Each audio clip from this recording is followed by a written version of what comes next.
It's not as if she were a maniac, a raving thing. She just goes a little mad sometimes. And I say, insect or man, death should always be painless. She just goes a little mad sometimes. We all go a little mad sometimes. We all go a little mad sometimes. I caught him, Sheriff. Wait, who is it? Billy Loomis. Sir? Pardon me, I'm Loomis, Dr. Sam Loomis. I think our friend Sam Loomis didn't know that Marion was here. Oh, Sam, I hate having to be with you in a place like this. Well, just listen to me. When you go down the street to the Mackenzie's house, I want you to tell them to call the police. Your car. Drive down to the Mackenzies. We must be mad. Literally mad. Watch a few movies, take a few notes. It was fun.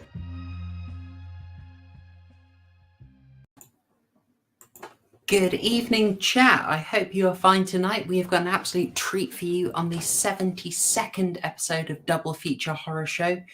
We are covering something, how can I describe it?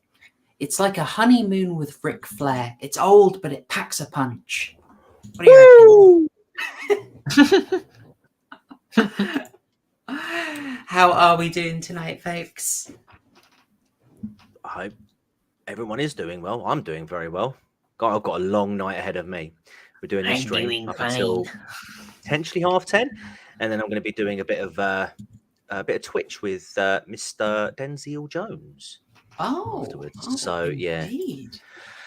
Yeah. Well, of course we're going to be on time. We're going to end it. You know, we never go over our limit. We've been so prompt. Yeah, go back and tell me one. Super Nanny's wrath. Absolutely not. I was saying, come and finish the stream on time, Chloe. You've gone forever and ever and ever. I was going to say, if you go through the Horror Show playlist, find me an episode that doesn't last longer than 2.5 hours, because we are so punctual. It's unbelievable. Exactly. We would never overrun. I'm seeing a couple of new names in here. I don't know if people have changed their YouTube handles, but if you are absolutely new, welcome. In fact, if it's your first time, drop us a little hello in chat. It would be nice to know. Because I know I've seen my regulars are in here. Good to see you, Murgoot. Good to see you, Alabastard. Mr. Gently Benevolent. Well, thank you for getting up nice and early. I know it is shocking. Y'all be giving us some peeps, are you? Having a little peep? Two things. First thing, hi Zoe, I see you in the chat. I've got your video. She's uploading a new video today. That's in the Watch Later playlist. And secondly, Mr. Gently Benevolent says, you're becoming a Twitch.detective? Degeneracy. Unironically, it is a tabletop role play detective game. He's doing. Yeah, that's how it starts. That's how it starts. I don't know how long we're going to be able to sort of commit to it because of the times. But my word, I will last as long as my old aging body will allow me to. Oh, bless. And then are you going straight on into more Soma? Is that happening? That's happening on Monday. That is going to happen on Monday. Mate, that was an experience, guys. If you haven't already checked out my second channel, please go and have a look at that one. It turned out that is to date my most popular gaming video on that second channel. It's only got 57 views, but it's only got 64 subscribers, so I'm happy with those numbers. But we do have some Florida Man tomorrow. It is back. Yeah, you're going to have to get over there so that you can catch all the Florida Man fun. Also, I noticed Zoe's getting in early because we have got Zoe next week. Ah, excellent. Yeah. Channel debut. Beautiful. So I know the weird news stories, the weird tales, the weird crimes are your thing. I'm glad you're hopping on. And given the choice of films we're covering, made a very respectable selection of Les Yeux sans visage, or Eyes Without a Face. Ooh. Massively influential. So once you've seen this film, you are going to think, oh my goodness, I've seen how so many other films have taken from this. It's like, this is, well, like Peeping Tom. like a lot of the things we're covering in this little arc, it's the seed from which many other films have sprung. Right. Yeah, and it's not just UTCG. We've got a returning guest, Mitch. Hello, sir. Anytime I cover something that has not been tainted by modernity, I call you up, my dude. Oh, you know, this film came out the same time as Psycho and the same year my dad was born. Oh my goodness. Yeah, it's of a vintage. It certainly is of a vintage. Something that blew also my I mind. think a certain director may have stolen his visual style from this film, but when we get into the film, I'll tell you. Oh, I think a heck of a lot have taken from it. But this is a horror director. But Dom, good to see you. Needle and Fur, good to see you. Mima, good to see you. And Richard, I see everyone is in tonight. I love it. And Mima has somehow... Is this a palate cleanser? You've seen Human Centipede and you're like, oh, I need to cleanse the visual palette with something. For some reason, I think that's a film you'd like. Do you know what? How do you know? The first one? Well, I really enjoyed it. I had a great time. Of course you did. I mean, they start off the film with the photoshopped. He calls it "Meine Liebe Dreihund," and it's just like 3 dogs. I think it's the same dog that they've shooped attached to itself. Yeah, it is. And I thought at that point, I love this film. It's being very silly and it knows it. Yeah, Mima. It's built up. It's very overhyped. It's not as extreme as The Reputation. Kind of like Peeping Tom. Yeah. The Reputation does it. The actual content is fairly mild. It's when you get into this is so handy. It's when you get into the second one that it's actually really much more extreme. And we are actually going to talk about that briefly next week, because next week's topic is about the times the BBFC in the mid-2010s actually did some censoring. They realised that they had a shut it down button, and they just started smacking that thing back and forth in 2010. But that's a tale for next week. Anyway. So yeah, before we get onto Peeping Tom, before we even get onto the topic, let's get it out while we're nice and fresh. We're all energized. Any shilling, guys? Any shilling, Mitch? I know I've seen you've been very busy with the videos recently. Well, as much as I can be, really. I've been kind of not pumping them out, but desperately trying to get stuff out because I've been insanely busy. The new job has been busier than my old job, which I was not anticipating. But I'm trying. I'm actually in case some of you already know this, but I do political commentary on YouTube. But I am trying to expand my horizons on it, although I just can't get around to it because usually I would be if I had the time, I'd be doing history videos and live streaming more and stuff like that. I do mainly videos on more topics nowadays than I do current events. So I'll talk about, say, political strategies, some philosophies, things that come to my mind randomly in my brain, then I mill it over for a while, then make a video, that kind of thing. So if you like that, come over and watch my channel. I don't know what the next video is going to be actually. But it's coming out. Guys, you should watch Mitch. He comes from left field, he comes from right field. You have an angle. You're always coming at something from a slightly new angle. But not leftist, just left field. There's a difference. Left field. Well, that's the thing I notice is I always notice you've been doing the reading, and you've not. Yeah, and you've been doing reading other people haven't been doing. I haven't been reading much recently. I've been trying. I was actually trying to read Gone Girl. I'm actually not far. I'm actually quite a bit into it. It's pretty good.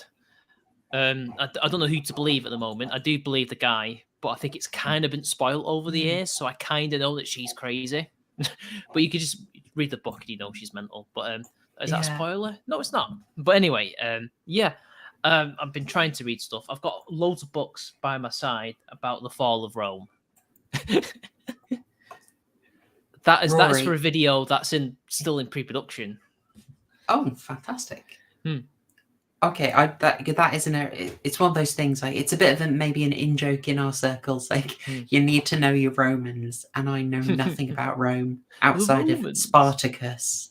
You know, does watching Spartacus count? See, Spartacus does not count. There's a lot of inaccuracies. I was going to say, just quickly, Rory, mate, get a chance to, I see you in the chat, rewatch. I've got a new intro, and I think you'll love it. I'll just leave it there. So what was the? I've never seen that intro until now, actually, because I've been so busy. No, I didn't get a chance to see it. Every time I've been catching up 4 weeks ago. It's so been like, a new one. I've been missing a lot of the introductions, so I've been watching you like in the middle of the stream, so I never saw it until now. So are you trying to say that it's like poetry? It rhymes. Absolutely. I was going to slip that in. I think there's a quotation in this. There's a quotation in this I'm stealing, and it is going right in the next intro. And it's a moment where, your woman, whose name I will never remember, because I never remember any characters' names. She's saying, like, it's horrible, but it's just a film. It's just a film, right? Is it Amanda? No, it's not called. She's not called Amanda. I want to say Daisy.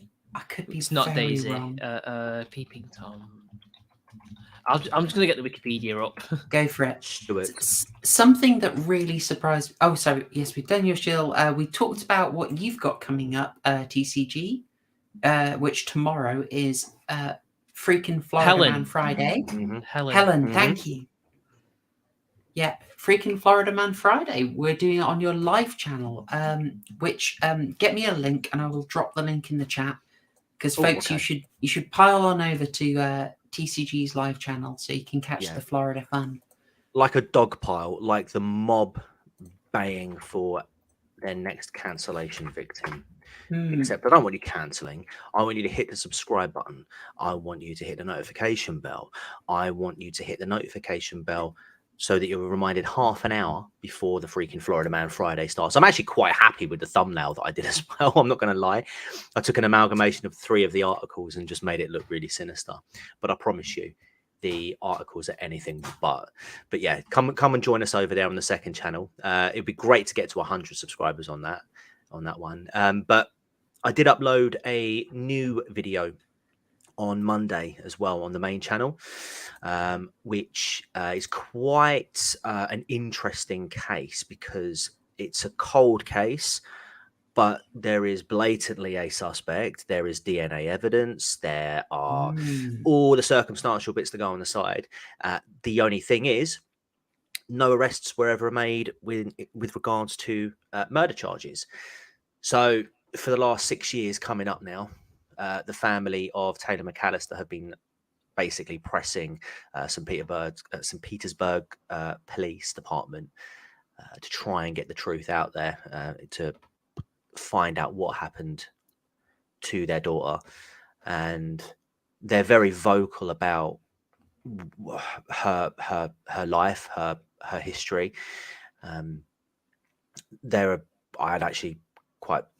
I find them quite commendable, actually, as parents in that regard, fighting for their daughter's justice. So yeah, check it out. And if you do get the opportunity, share it with other people as well. It's quite the story to tell, and it's quite the story to share. I say, the more people see it, the more pressure it puts on the right people. Yeah. Okay. Oh, good stuff. I just looked up the actress of Helen Stevens. She was married to the best Sherlock Holmes, Jeremy Brett, for a little while. Jeremy Brett? Wait, not Basil Rathbone? No, Jeremy Brett from the 80s one, from the Granada show. I was thinking of the one who did she was in Frenzy as well. She was in Frenzy as well, yeah. She was the barmaid. Got a bit of a Hitchcock experience as well. Because I thought I saw her face from somewhere and I just couldn't pin it. Frenzy. Yeah. Oh, and in Inspector Morse. And also she's in The Machinist. Wait, the Christine Bale Machinist? Yeah. Well, she gets around, doesn't she? Looks like a small part, but nonetheless, yeah, she's in it. That's a weird thought. I mean, there are lots of weird things. Before we go on further, I will just say, TCG, I appreciate you kicking this off, basically. now that I've spilled the beans on the secret project, I'm glad you want to help it happen, and I'll thank everyone else who's been putting in the cash to make it happen. I really appreciate it.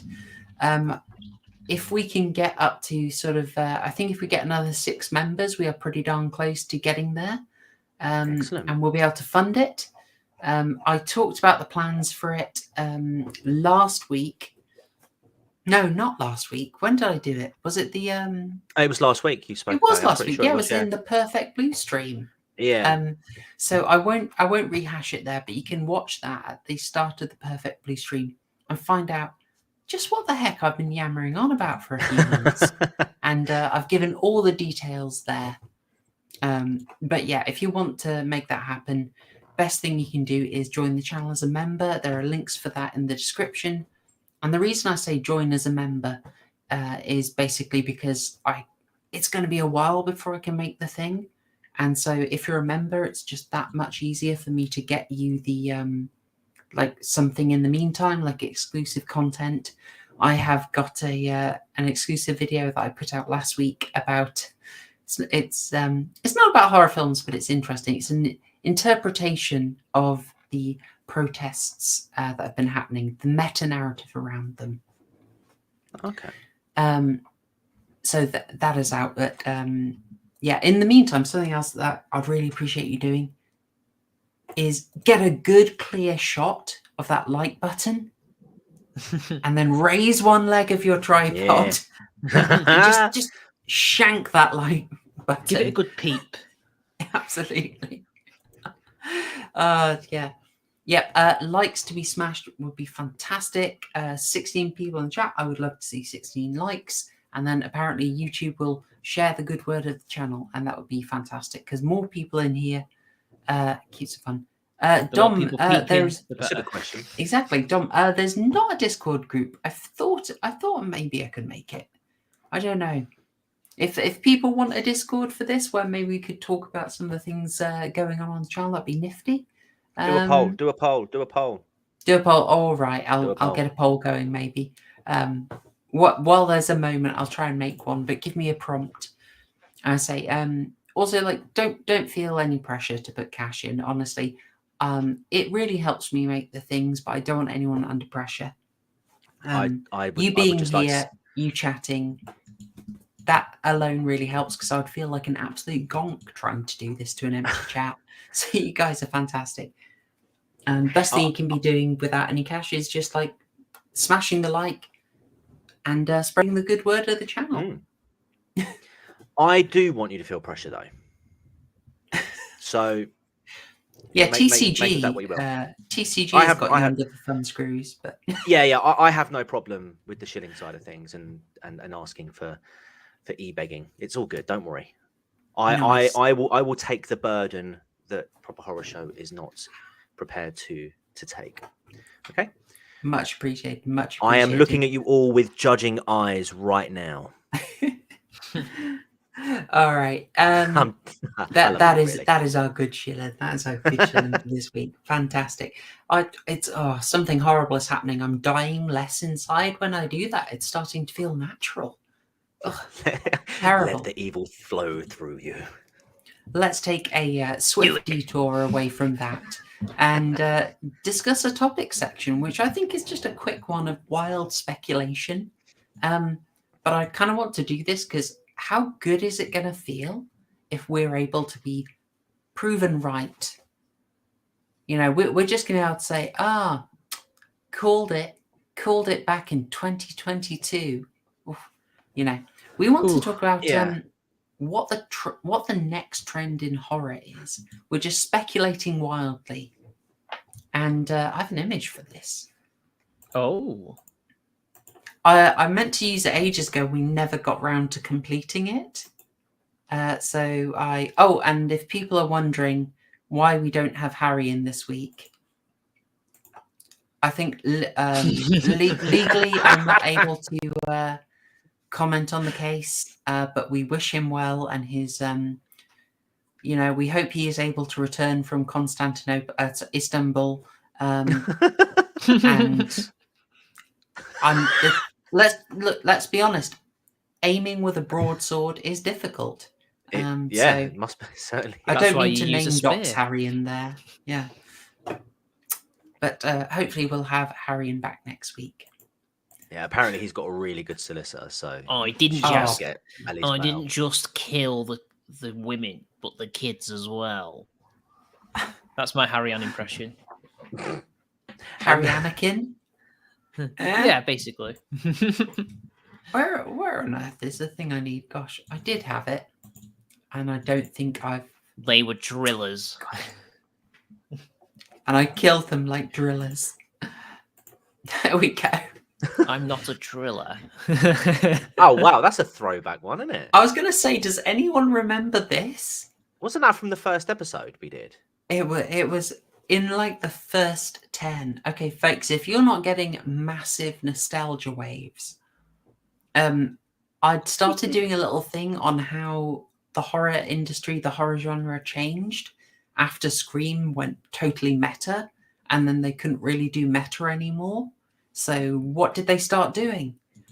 And one of the things, well, it actually looks a bit more goth than like Southeast Asian, but one of them is the J horror and K horror remakes that happened sort of, and this is all, by the way, this is all happening early 2000s. If you remember, horror got flooded with J horror and K horror remakes because no one wants to read subtitles. But then the other one, slightly later after that, we got a whole wave of remakes of classic horrors. So starting, actually, no, I'm an idiot. The first one was 2003, wasn't it? Texas Chainsaw Massacre. And they were largely produced by a company called Platinum Dunes, but then everyone got in on it. And so we had a wave of remakes, some of which actually pretty darn good.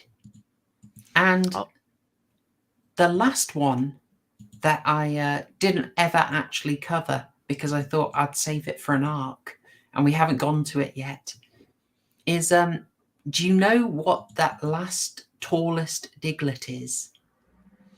That is Jigsaw. Yeah, absolutely. That is Jigsaw representing the torture porn movies, which also started kicking off about 2003. Like to dig a hole? Yeah, so that's the thing. And I kind of thought, now let's talk about where horror's going at the moment. Let's just speculate for a few minutes. But before I do, St. Thomas Aquinas, thank you for turning up and blessing us, sir. Much appreciated. £2 towards the project is very, very appreciated indeed. Always good seeing you here. And that is a blessed £2 as well. I know. And we don't have Harry in here to blast theme as he has. Anyway. Being a Catholic alone is enough. We will not get into factionalism. We'll not I'm get not into even factionalism Christian on this channel. Well, we'll work on that. But no. Thanks again, St. Thomas. Much appreciated. So yeah, we basically the in thing at the moment in horror is basically the requel, right? So what's a requel? Oh, a requel is what used to be called a soft reboot. But Scream from 2022 just called it a requel. I don't know why they had to change it because I liked soft reboot. But it's that idea of you do a sequel, but you're basically tying it into the original loosely, and you'll get some of the characters from the original back. So it's kind of a continuation, but it's basically handing everything over to a new franchise. Well, it's a bit. I'll say it's that, but it's also Yeah, no, actually, do you know what? You're bang on. You're bang on because it's rebooting the franchise whilst keeping it in canon. Yeah, it's exactly what you said. But I think they called it a requel because obviously, like with the original Scream, that kind of reinvented or would you say reinvented meta horror? Essentially, what they were doing there was just trying to reinvent the remake, if you will. But I think that's so. any name. I think so. I mean, with all of this, I'm not sure we're entirely out of the remake wave. And we're not entirely out of the what you might call legacy sequel wave.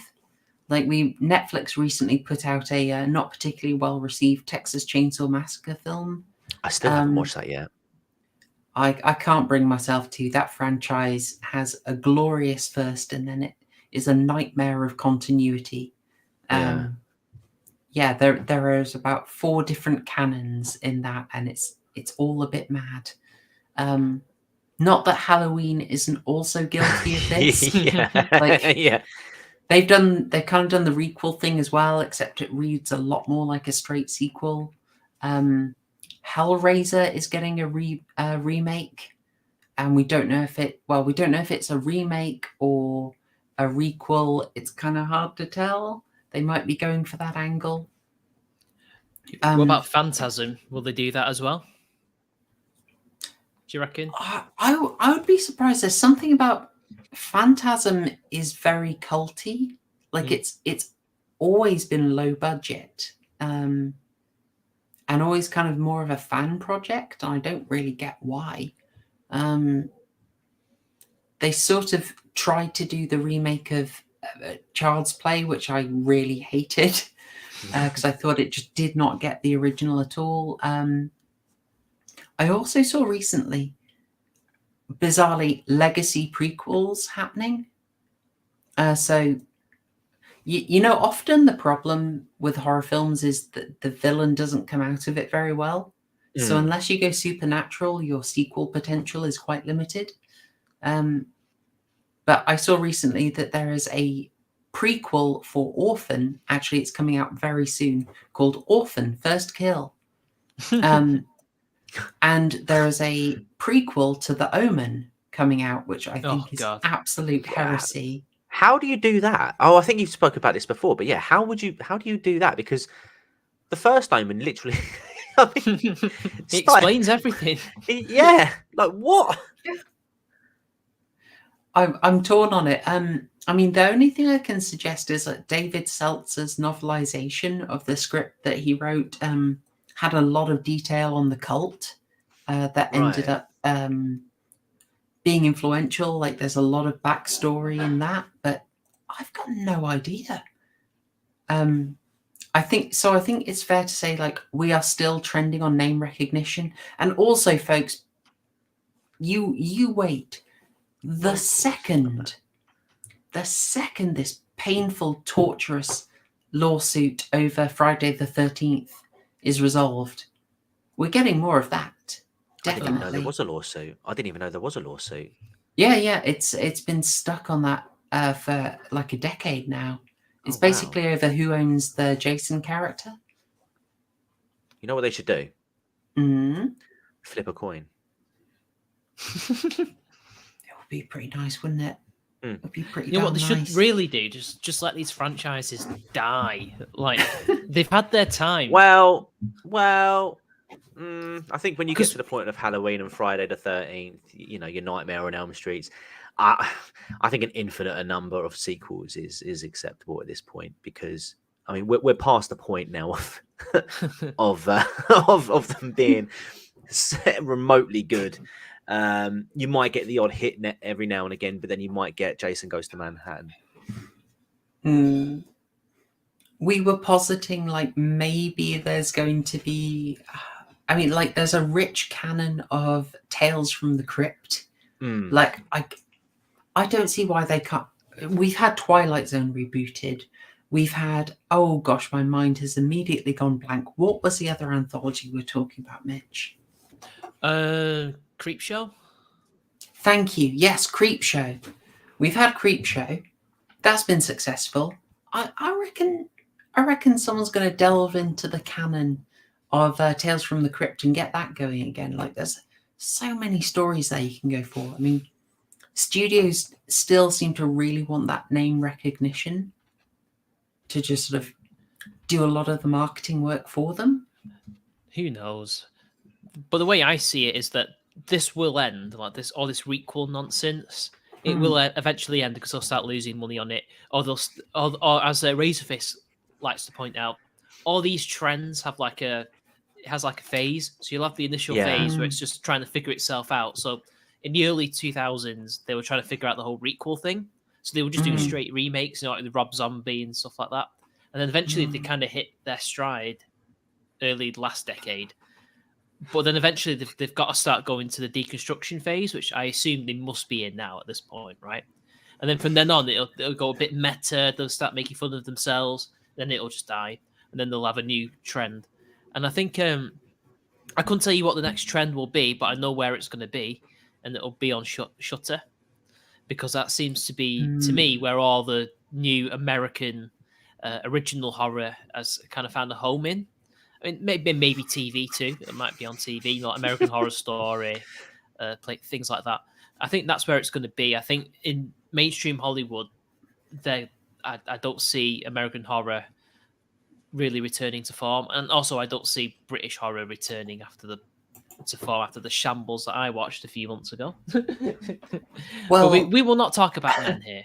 No, that's fine. That's fine. I was going to say the other key trend is like we've got Blumhouse. It's kind of doing the Roger Corman thing and just pumping out cheap quickies, which are like cheap and cheerful, really, but not great quality. And then you've got A24 who've gone the other route and just do more intellectual ones. But unfortunately, how can I say? We might love them for something like The Witch, but they're increasingly putting out quite ideological stuff, like very transparently current thing, very on message stuff, like Men and crikey, what's the other one? No, I think that's being released on Peacock. I don't know if A24 did it, but they did Bodies, Bodies, Bodies and X as well, I think are on those lines. So yeah. The ideas from the chat are brilliant. Obviously, you've got the Greek guys. I'm loving this. She-quels. She-quels and Glorious Leader plays all parts. Okay, Dom, can you confirm? Will if we're doing a she-quel of Winnie the Pooh, because that is going to be a thing, is he going to play Winnie the Pooh? Because I think he'd be great for the role. Dom, that is a good shout. I've just lost our Chinese audience. I'm so sorry. Oh dear. Social credit deducted. Admiral Belledale, the Requels has really tickled me. That's fantastic. Lovely. Got a case of the Requels. You know, they have already kind of called that out. Like Scream, as you would expect, commented on the stuff of the moment and just said, basically said exactly the cynical reasons around why you get requels. But then, of course, Scream 4 caused requels, I think. And this is something I didn't get at the time. But Scream 4 was basically your first requel. I know I'm probably going to be wrong on that and there's something else did it, but Scream 4 was very loud about doing it. Well, here's maybe the definition of a requel then is a remake of a remake to correct the mistakes. Because I mean, don't get me wrong. I don't actually think Scream 4 was that bad of a film. I think it's aged pretty. I think it's aged pretty well, to be fair. But it's one of those films where, at the time, it didn't do too well in the box office, and so it needed Scream 5 just to get the series up and running again. So maybe that's the unique thing about a requel, is that it's not a remake of an original, but it's just like it sort of piggybacks onto the remake, and it's almost like jump starter cables, you know. The original remake full started, so you know you got to jump start it with another one. So they do it like that, but as Wheezy said here, studios, gosh darn it. But the problem is, just let the next thing happen. But the problem is though, I just don't think that there are genuinely any good ideas coming out of Hollywood at the moment. Like, if you really want a good franchise, you've got to go more independent. You've got to go you've got to look at sort of more of the independent creators that are going out there. I think you've spoken about it, like Shudder, for example. I mean, I haven't got a subscription to it personally, but from what I hear, there's some really, really good stuff that comes out of it. And oh yeah, it doesn't sound like it's tainted from the Hollywood experience. It sounds like there's a lot of genuine love that goes into the craft. And I feel like just when Hollywood gets its hands on anything these days, it just turns into a steaming pile of poop emojis, as Mima has kindly popped in the chat. Yeah. I don't know. It's just no. Shudder is doing good stuff. They're getting kind of low budget but effective things out. Yeah. And funding. They're getting such a wide range as well. Like I've said this before, but last Halloween, my favorite thing we watched was an Indonesian horror called Queen of Black Magic, which was a remake of an older Indonesian exploitation horror. And that was really good. And it's like, that had waifu absolutely bricking it, doing the classic, I can't watch. So fantastic. Anytime she's being tortured, we love that. Kinky. All right, we should probably move on. In fact, I'll ask one more thing, guys. The problem I have with Shudder is there's so much on there. All I see really is just a title and a poster, and I don't know where to go. If you've seen something awesome on Shudder, can you just drop it in the chat? Because I need recommendations. I want to do a roundup of Shudder recommendations. That'd be awesome. Nice. But with that said, just so we don't incur the wrath of Super Nanny. See, waifu's testifying. Yes. I love All it. hail Susan. I am not worthy. Okay. All right, we should move on at this point, and cover our film of choice for tonight. And I should warn everyone that we are going to be spoiling this relentlessly, without mercy. Let's talk Peeping Tom. So, what was everyone's introduction to the film? Because I actually have known about this film for 12 years, pretty much. When I was in college, which is A level. This isn't university, Americans. I was just in the library, and these have Sight and Sound, and I'll just read it. And I discovered one film by I forgot his name. He was a German guy, but he worked in America. It was like a gangster film from the 20s, Underworld. He did some famous films with Marlene Dietrich after this, and it made it out to be dead cool. It's like the first proper gangster flick and stuff. And I'm like, I watched it online, and it wasn't what I expected. It was entertaining. That's about it. But then they did a feature on Peeping Tom, because it must have been the 50th anniversary at the time or something. And I was intrigued. I was like, wow, this sounds like a very edgy, sinister film for 1960. Wow. And then I didn't watch it until now. So that's how I know about it. I know about the director. He did The Red Shoes and the Black Narcissus. A Matter of Life and Death. Matter of Life and Death, yeah. He did quite Which, a few. Could you set the scene for people? Because those movies might not be... Are A Matter of Life and Death and... The Red Shoes, deep, sleazy murder films? No, they're not, as far as I know. The Black Narcissus is about nuns. As far as that's all I remember.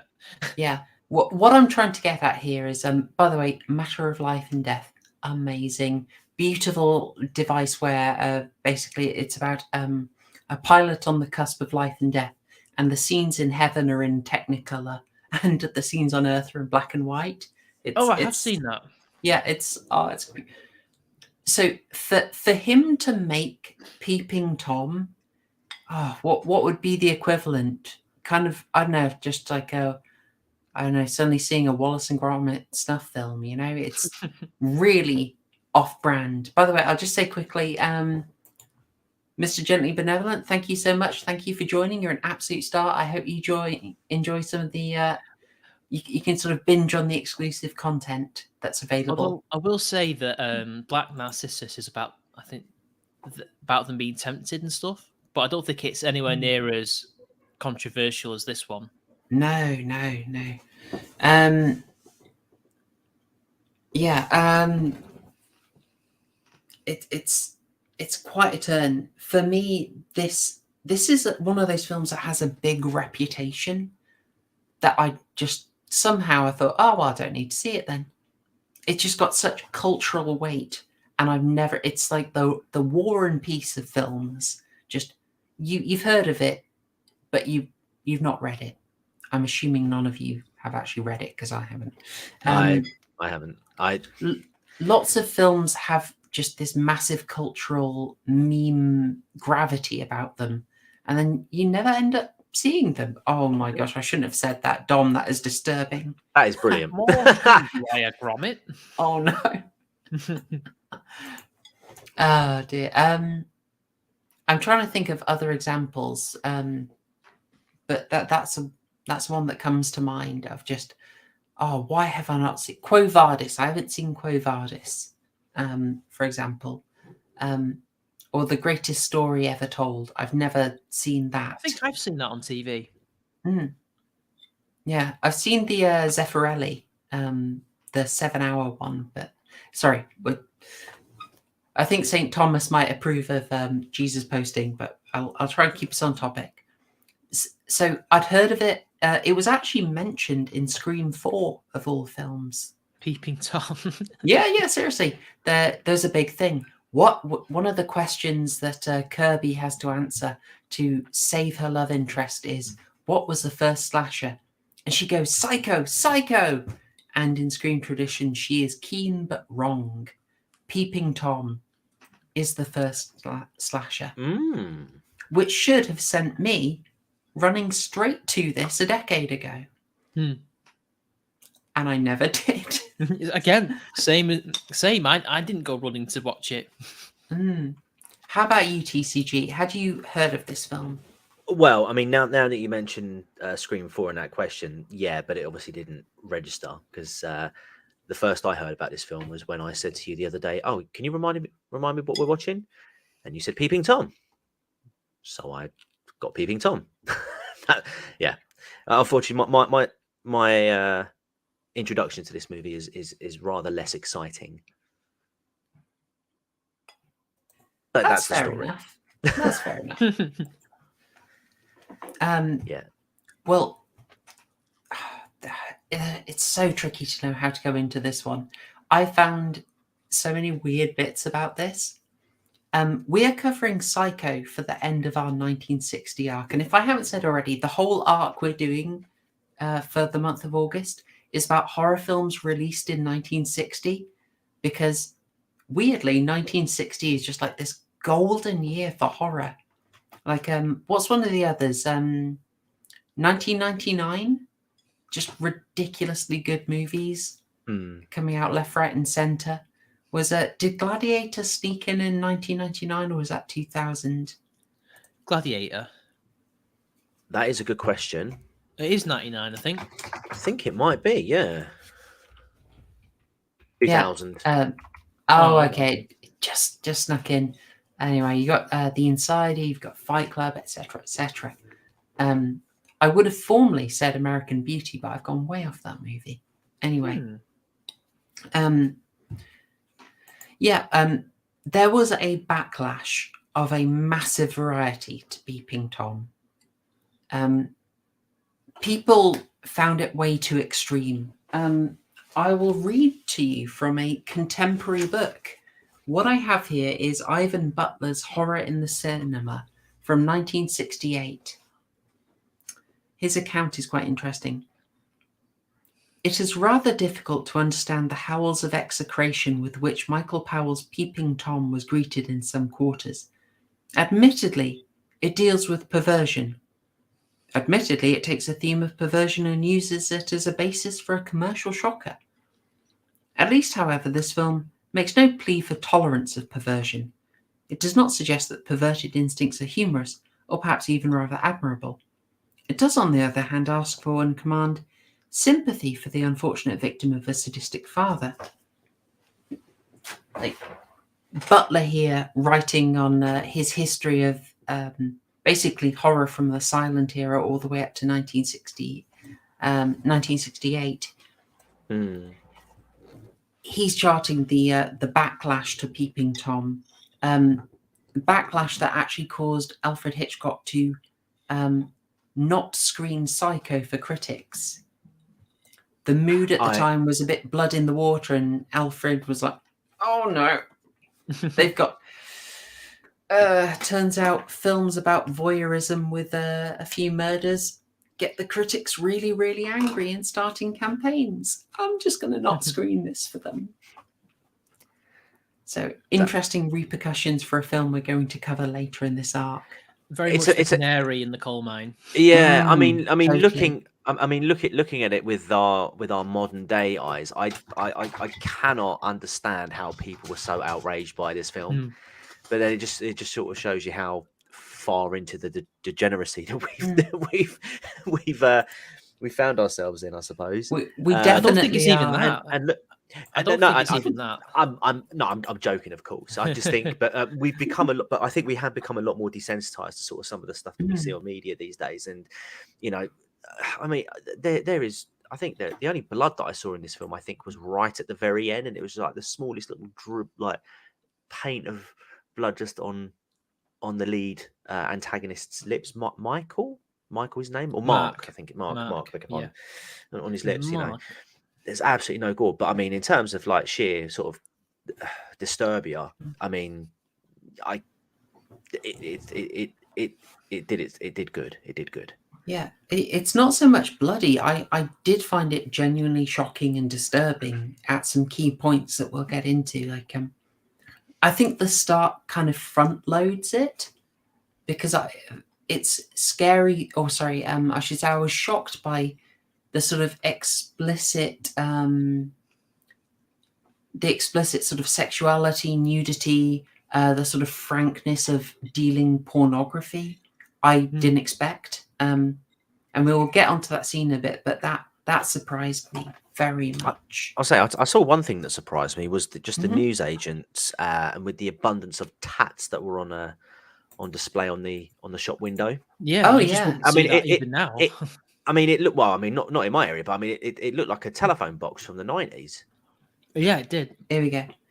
Yeah, this scene, we sort of got onto it. I was going to say this is a weird thing, and this is so British.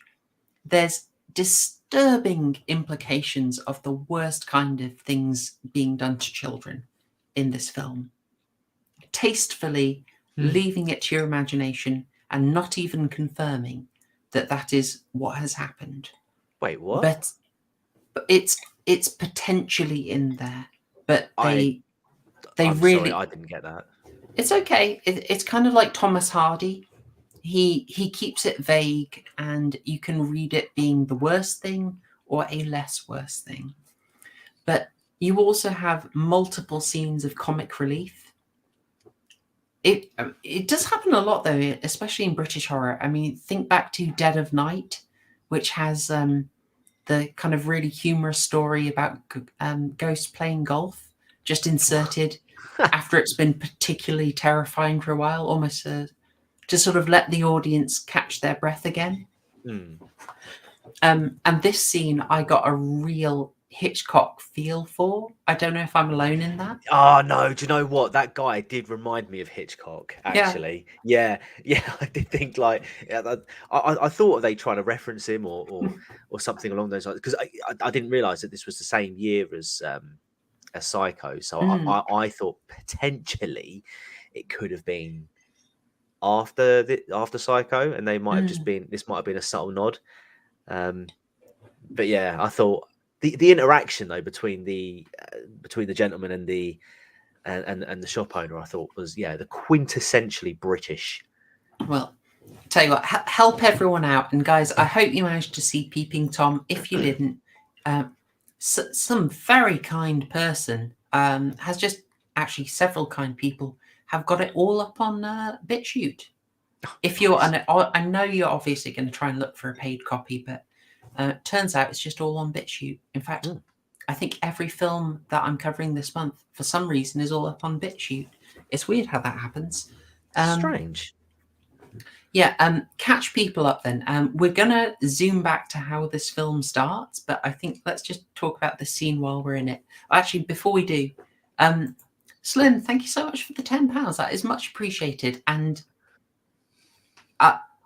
if you'd waited a little bit longer, this elderberry wine would have kicked in, and I would have had no ability to say that.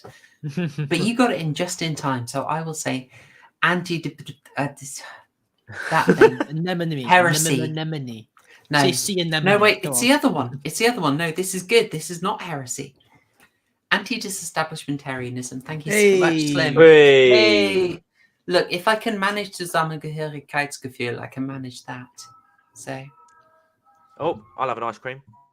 I hate this man so much. I want to shoot him every day at this time. Mitch's cornetto moment. Why don't you just go and buy an ice cream instead of shooting him? You know, he never stops. I don't think he is an ice cream man. This is a horror film. Every day he does this. One day I'll get an air rifle and shoot his tires, and he'll never come down here again. Susan in Minecraft, of course. In Minecraft, yeah, or in the Source engine on Roblox, yeah. Oof. All right, hang on. TTG. Let's go over what happens in the scene because it's a bit delightful. So yeah, Mark comes into the shop. I think he's about to start. He's getting ready to start his shift there or whatnot. And then this kind gentleman with the hat comes in to buy his newspapers. And while they're going through the transaction, he's like, so I've heard that you've got some material. And he's like, I don't know what the shop owner's like, don't know what you're talking about. He's like, I have it on good word. And then he whips out this big black book, a little bigger than Epstein's black book, I might add. And he goes, oh, you mean this one? And starts showing him pictures. And the facial expressions on this guy, just incredible. And he's like, how much for one picture? And he's like, it's 5 shillings. And he's sort of, okay, have a look. And then he goes through them and the facial expressions get even more sort of like, whoa, each time. And then he's like, how much for the entire catalogue? And he's like, it's £5. And he's like, I'll tell you what, sir, I'll give you I'll give it to you for £4.10, and I'll throw in the Telegraph and Express. And he's like, the Times, sorry. On the Telegraph, yeah. The Times and the Telegraph. And he's like, yeah, it's jolly good. Yes, I'll do that. Yes. And then as he's going, he looks at Mark. Mark looks at him. The man reads both sides. Did you notice? Yep. And the shopkeeper puts the catalogue in a bag that just reads educational reading. So that's it. Yeah, he won't be doing the crossword. I love how that joke hasn't changed in 50 years. No. Yeah, are we looking up this person for educational reasons? it kind of cracks me up as well because there's like it's kind of like a meta joke that, I've smuggled in filth under the guise of education, and you might say like, yeah, that's what this film is, or rather, it knows that accusation could come that way. I struggled to be educated by this film. No. I just I know it would be the accusation like this isn't art, this is smart. Well, that's it. Yeah. But then again, I'm very much reminded of Sean Cunningham's the director and creator of Friday the 13th, his White Coat films, where he made softcore material that had he would have a guy wear a white coat like a lab coat and then pretend it was some Danish from a study on Danish marital techniques, and who'd try and pass it off as educational. Yeah, cracks me up. Plus ça change, huh? Okay. But this is not even the best newspaper. Also, the guy walks off without the papers and has to be reminded, which I really enjoyed. But that is not even the best newspaper joke in the film, because I want to take us back to that one. I must have missed it. Oh, well, let's go over the start and we'll get to it very quickly, because we have quite a belter of a start to this film. Would you like to describe the start, Mitch? Yeah, so it opens up with a wide angle kind of long shot. You have this woman standing outside of a shop, and then you see this man slowly walk up towards her, and then you get a POV shot of him walking up to the girl, and you realize, oh, this is a camera. This is him looking down the lens. Although to a modern eye, you wouldn't know that was a camera that he's looking in. You would think, what is that? A crosshair? But that's actually how you would shoot a film back then, with film, literal film. And then she says, "It'll be £2, dear," or something like that. And then that's pretty much telling the audience, yeah, this is a lady of the night. And they go into this little passage, as you can see there. They go into the house, and then he walks past a witness who can't remember what he looks like, and then he kills her, and you see it from his perspective and her shocked face as he goes for her. But you don't. That's all you ever see. You don't see any blood or anything like that. Although I will say, when it first opened, I quite like the colours. In fact, the film is actually quite colourful. There's only very few shots where it's kind of drab. You get these lovely sort of. I mean, crikey, it looks a lot like what we have now. You know how there's this trend at the moment? You have the kind of neon contrast lighting. Yeah. This film does that so much, and all from natural lights that are there. I absolutely loved it. And this after the murder, which is like the classic slasher, well, what would become the classic slasher, close up of the victim screaming without showing too much. I don't think you really hear her scream. Do you? I mean, maybe you do, but I was just going to remark that the shot looked kind of fake. It looked very much like a studio. But then after that, you realise, pretty much after that one scene, like every shot seems to be mostly real. So it was kind of in this, because I was looking it up a little bit, and it's, apart from the lighting and some other elements of it, it's very much filmed in that typical British realist style of the 1950s and 60s. Like very much so. It's not overly stagey. No. Which I quite like, to be honest. The thing that really blew my mind in this is this shot here, because I mean, this has to be, is this the first time this has happened? We see the kill, and then we snap back and we're watching him rewatching the footage. And they play the credits over this, which is quite nice because it doesn't really interrupt the film as much. And you're still getting to review the footage. But we've seen this in a few other things where you're confusing the reality and the recorded footage.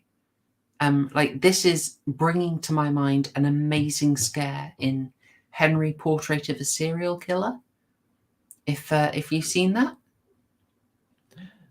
No, I haven't. Okay. They have good fun with that, mixing in with a killer who records the footage, and you basically see a massacre, and then you snap back and it's just them rewatching footage of it, and it's really quite disturbing. And it obviously does the thing that we're meant to think of here, which is the sort of, we are in his place. We've not just watched a murder through his eyes, which makes you say, like, are we good, audience? Are we good? But you're then directly shown watching that killing. So there really is kind of a question here about to the audience about what are you engaging in here? And I think this is the earliest that I have seen that. Also, as the credits end, and the film reel ends, he stands up like, you can leave that to imagination as to what he's feeling. Oh no! I'm so glad you got on that. I've got that in my notes. Okay. Chat, calm yourselves down. Do not. Is the only time he does it? Don't type reach. Don't type reach, because Mitch said it as well. It's not. Yeah. So that was an orgasm. But it's the only time it happens in the film. Well, yeah, but I think it has to be, because it's the equivalent of the, when Hitchcock just shows a train going into a tunnel, he's watching the footage, and he's just seen himself push a woman down onto the bed, and the close-up is of her open, screaming mouth, and then he's suddenly upright. And then after she has the, the little death, he sits back down again. It's basically censorship era symbolism that you're meant to read from. He's just vibing. Yeah. Well, Yeah. no, do you know what, Horrorshow? I don't think that is a reach. I mean, it's also not uncommon for people with the psychological issues that he's expressing and the methods which he goes to satisfy himself. I mean, there are plenty of guys out there who, in recorded history, in particular in the line of sort of stuff that I cover, where the only way that they can get their rocks off is by doing unspeakable things, and like literally killing people. Again, I go back to him every time. Richard Trenton Chase. I mean, that guy was vile. But I mean, he couldn't stand to attention unless he was, doing Vibing. things Susan doesn't approve of. Want to keep the stream monetized. let's just Messy say. vibes. Messy Oh, yeah, vibes. big time. He couldn't stand to attention unless he was vibing. There you go. He took the Let's term "every go with hole is a that, you goal" know. to another level. Oh, nasty, nasty thoughts. I think, oh dear, Susan's already put us on limited, but don't worry. Oh no! What did we do? What did we do? All I said was vibing. I know. Oh, Susan hates the vibe. Gosh darn it. God damn it. Anyway, this is intelligent visual film language that we're getting here, and it's gloriously shot. It's pretty much the same dynamic here that we're going to see in later films, especially Michelle Haneke's Funny Games. This idea of questioning the viewer of the horror film. Like, if you're going to get really annoyed about, if you're going to find what I'm showing scandalous, if you think I shouldn't be putting this death, murder, etc. on film, what are you doing watching it? You know, it's this basic accusation, and we're seeing it way before Michelle Haneke got there. We're seeing this in 1960 from Michael Powell. I was blown away by it. Completely blown away. Yeah, I just love how he had the camera hidden underneath his like long coat. And I just thought, like, I mean that thing's quite big. It's a bit hard to hide. That does stretch the imagination a bit. It was a bit of a chonky boy, wasn't it? It was well ahead of its time, though. That was my main takeaway. Was that it was quite ahead of its time. And sorry, I had to dip out for a little bit, but I thought the opening scene, the scenery of the street, I thought was beautiful. Like, it looked fake, but it almost looked artistic, if you know. Which heck yeah. For me, which for me was quite interesting, given that what he was trying to do throughout the film was to create the perfect, I don't know, documentary. He kept saying he was trying to make a documentary to people, but essentially he was trying to create perfection through the camera. And it was just quite interesting that I felt like the street was very like hyper artistic, to the point where it almost tried to look perfect. It looked, I really thought that was interesting.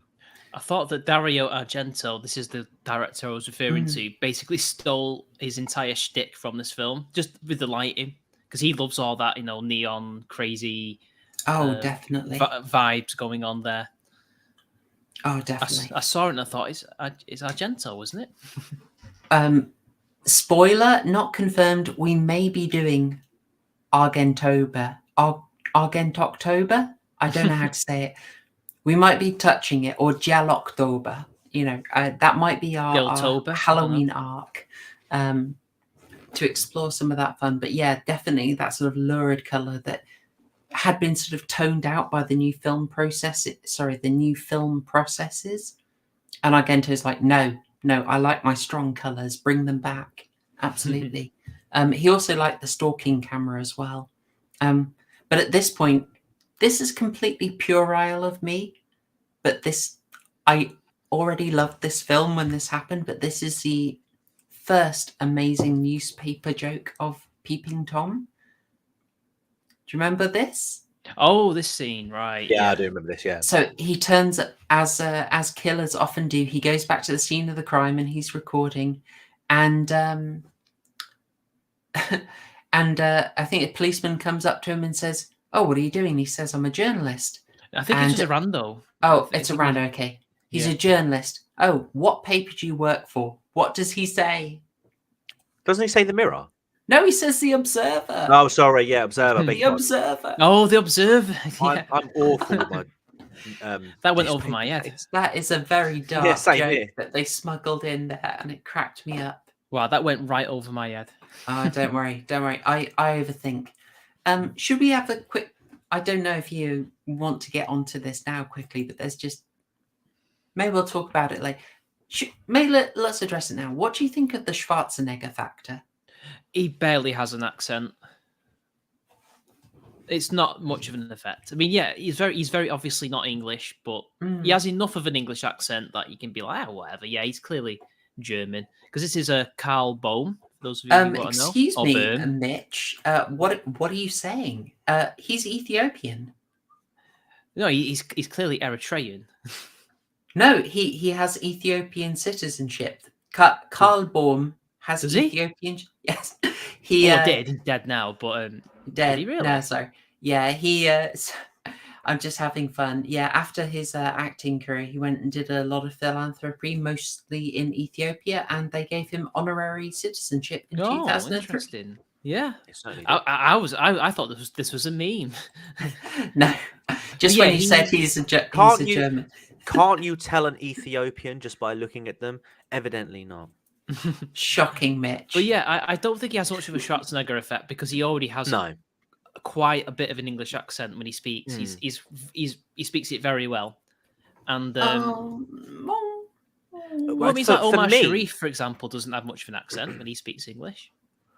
Oh, my memory's fuzzy on that. I don't know. I was very aware of the German accent, and then when his character name is Mark Lewis, and I was like, oh, and I just thought it's kind of a Schwarzenegger thing. Personally, I looked at him and thought he's German. He's very Germanic. Well, I think he's meant to be, but how can I say? There's a bit of a tension for me in the fact that he obviously has a German accent, but in the story he's London born and bred with an English father, and so I just had a bit of a thing of like, I love this actor, could you have given us? I basically think they could have fixed it in the story with like one line, and they didn't, and I think there are other reasons that he is German and has the accent, but we will get into that. I mean, I have known people who are half English who lived abroad, and they have the accent when they speak English of, say, France or Germany. Yeah, do you reckon they named him Mark because of the fact that the German currency at the time was the mark? That's a stretch. Oh dear. Anyway, we've got quite a relentless start for this film. Like this is, we've had an instant murder. Then we've had a bit of a unexpectedly sort of smutty in-joke in the shop where it's kind of puncturing this idea of gentility by showing like perfectly respectable gents will just purchase lewd material in the local newsagents. And then immediately after that, we get a scene of him going up and recording some private material himself. Mm-hmm. I was under the impression it was for distribution, right? Like the whole operation. Yeah, well, I think was it they call it private shoots or private views? But sorry, no, that's the wrong one. And this is so it's kind of like they're hitting you with some material that I found quite. I was just quite surprised by how far it went. He goes upstairs and he films some. Susan isn't going to like this. Let's just say lewd material with two women who show a lot of skin. Not nearly enough. I was surprised at what they were showing in 1960. To be fair, I was quite taken aback by it. I was like, okay. this is a bit more than I'd expect. Like, Well, I mean, Betty Boop showed more. well, yeah. I mean, to be fair, you could find more on the windows of the newsagents. Oh, very much so. It's just thinking that this got released in cinemas. I mean, we talked about the violence and it got the uproar, but the violence is actually very tame. Yeah. Like, we only need to go back 3 years to something like is Curse of Frankenstein? That was bloody.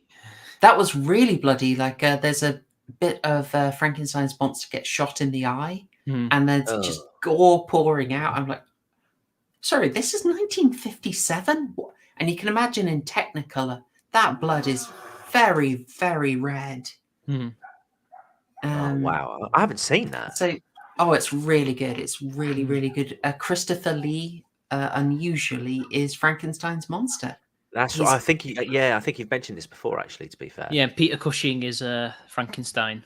Yeah, it's my favourite Hammer horror so far. But there is time for that to change. Yeah, so it's more just...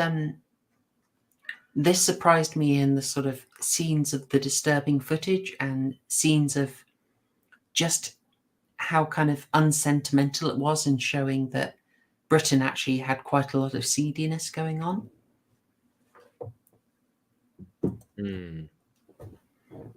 What did you make of this bit? Because I think we get a real insight into Mark's character in this scene where he shot a scene with one girl who is, I should say woman really, who looks like she's been in the game for quite a while and is very used to it. But she's brought along her young friend here who is much more shy and reserved because she has a deformity. What do you guys think of this? I thought it was a bruise. I thought it was a bruise, yeah. Yeah, I thought she got punched. Didn't she say that? Yeah. You think it's a split lip, maybe? She says it, that her boyfriend hit her so that they wouldn't take a picture of her face or something, right? Oh, okay. Okay, fair enough. I thought it was a deformity, but it works either way. Okay, good catch. I mean, if it's meant to be a bruise, I mean, the makeup department didn't really do a good job. Yeah, maybe more of a split lip then. But yeah, he is fascinated by her. You notice he switches cameras, and this is something that's made really clear to us. He has all the regular cameras he uses for his work, but he also has his special camera. And he whipped out the special one for her. I didn't. I didn't get this too much. I mean, because it feels like later on in the film, it kind of contradicted. Because he mentions to Helen, I think her name is the main lady, when she tries to stand in front of the camera, and he's like, no, you must not look at you must not look at the camera. And he's like, he mentions that anyone who looks into the camera goes away, or or and I'm kind of like, okay, but what happened to her then? Yeah, I don't know. Maybe he did sort her. There isn't much of a follow-up. I mean, I feel like that scene is giving us the hint at what's going on in his brain. But this because is she had a look of fear, right? Well, she looked scared. I don't know what it was. But then we're getting a bit ahead of ourselves. But the last kill that he does contradicts that as well. Well, we kind of gone into the detail, actually. I suppose something we should do 1 hour and 13 minutes into the stream is we should probably give people we said we'd spoil it, guys. We should give people what I'm calling the Guinness summary. So how would you describe what Peeping Tom is about in the time it takes to pour a pint of Guinness? Who would you like me to do it? Yeah, do you want to go for that, Mitch? Peeping Tom is about a man who was abused by his crazy psychiatrist father, who wanted definitely not German scientist father.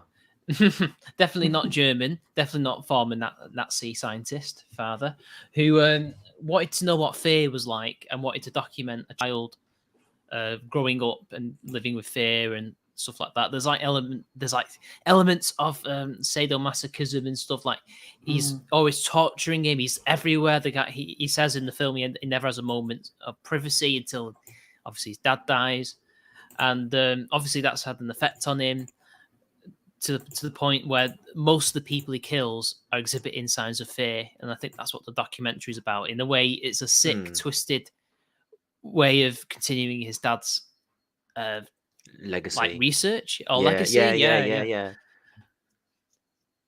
Although you never look at what his mum looks like. No, you never. So you're left wondering, does he go after? Well, he don't actually. The women don't have a type. He goes after loads of different types. He doesn't have a type like, say, most murderers would have. He seems a little keener on redheads. See, I thought that was more of a coincidence, really. They just happen to both be redheads, yeah. He kills 2 blondes as well, so... But they're strawberry blonde. More of a dirty blonde to I'm not ginger. American Psycho friends. Yeah. Okay, that's fair enough. Yeah. His actual motivation, I think, is the thing that perplexes me. I really enjoyed this film, but trying to work out what his documentary was and what was really motivating him, I found a little more opaque. He just wasn't really that clear throughout the movie. I felt. I mean, towards the end, he sort of, opens up more about the abuse that he suffered at the hands of his father. But even then, like it still didn't really link why he was, making these recordings and killing. I mean, he sort of explains it off as, and I thought, effing brilliant when he shows when you see what the quote unquote victims see as he's jamming the tripod into their necks, and it's just like a deformed mirror which shows like a warped image of their face. I thought that was pretty cool.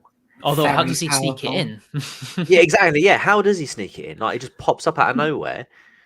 But mind you, it's just Hollywood magic, I guess. British magic. Well, yeah, British magic actually. Yeah, because this wasn't this was a British film. But yeah, the actual purpose of the film that he was making just wasn't entirely clear for me.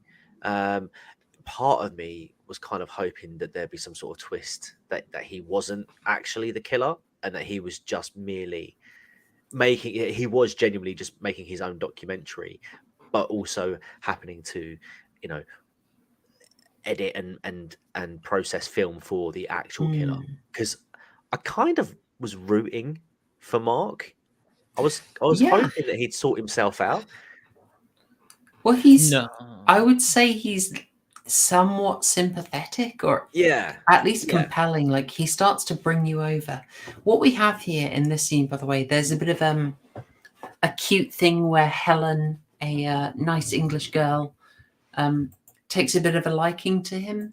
She is basically a lodger in the house that he owns and rents out, but he's so secretive and shy that they weren't even aware that he is the landlord. So it's her birthday. She's feeling bold. She takes him up a piece of cake. It's a really quite sweet scene. It is, yeah. And then she basically wheedles out of him what he does, and she wants to see the footage. And we have this tension because we know he's just been watching his latest murder. And so... Vibing. And it's just really interesting. He doesn't... How can I say it? He's taciturn. We don't get it spelled out for us. We just have to go by inference. And he behaves like someone who convincingly has been damaged. He knows not to show a murder footage, but he still thinks that the right thing to do.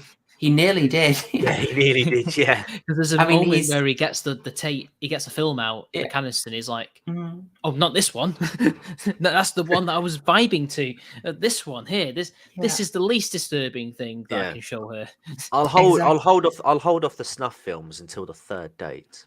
Yeah, like he obviously would have some SFW material, but he doesn't show her that. He goes for this. And I don't know, he thinks we're having a bonding moment. I can open up to her. Or maybe really he's just being desperate to talk to someone and be a bit honest. So he shows her this movie, this home footage of him as a child basically being, I think we can say, tormented. Tormented, yeah. As you described by the father. And I found this stuff really hard to watch. The child acting was really hard to watch. Oh, were you taken out of the moment a bit? Yeah. Yeah. See, there's an interesting moment where he's on the fence with his dad. And his dad's the one who's filming all this footage, except for one moment where his stepmom does. Yeah. And they're on the fence, and he turns the camera around, and there's a young couple kissing. Yeah. And she remarks, like, what is your dad doing? Oh, you should be spanked. Oh, no, what are you doing there? It's like, well, now we know where he gets Peeping Tomness from. Yeah. His dad was, which is a lot of implication. Although I will say, though, it was a little bit Padme, Anakin Skywalker, this moment, because any normal, rational person would have been like, oh, I'm moving out, you know. There is 100% a Padme moment. I'm afraid. It's very. There's a lot of contrivances in the film, unfortunately. Yeah. Oh, well, maybe you can point out some more. That was the only one I thought of where she's maybe a bit too forgiving. Like someone's shown you some really freaky The ending material. is a bit contrived, but when I looked it up, I thought, is it contrived? It's tiny little bit, but he plans it essentially, but you don't get the sense he's planning anything. But anyway, we're getting ahead of ourselves. So that's fine.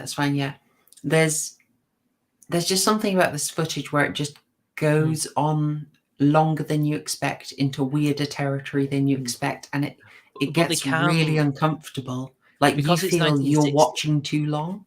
Because it's 1960, they can't show you what they really want to show, which is the abuse, the actual abuse. All they can show is he's always filming him. He's messing with him when he's asleep.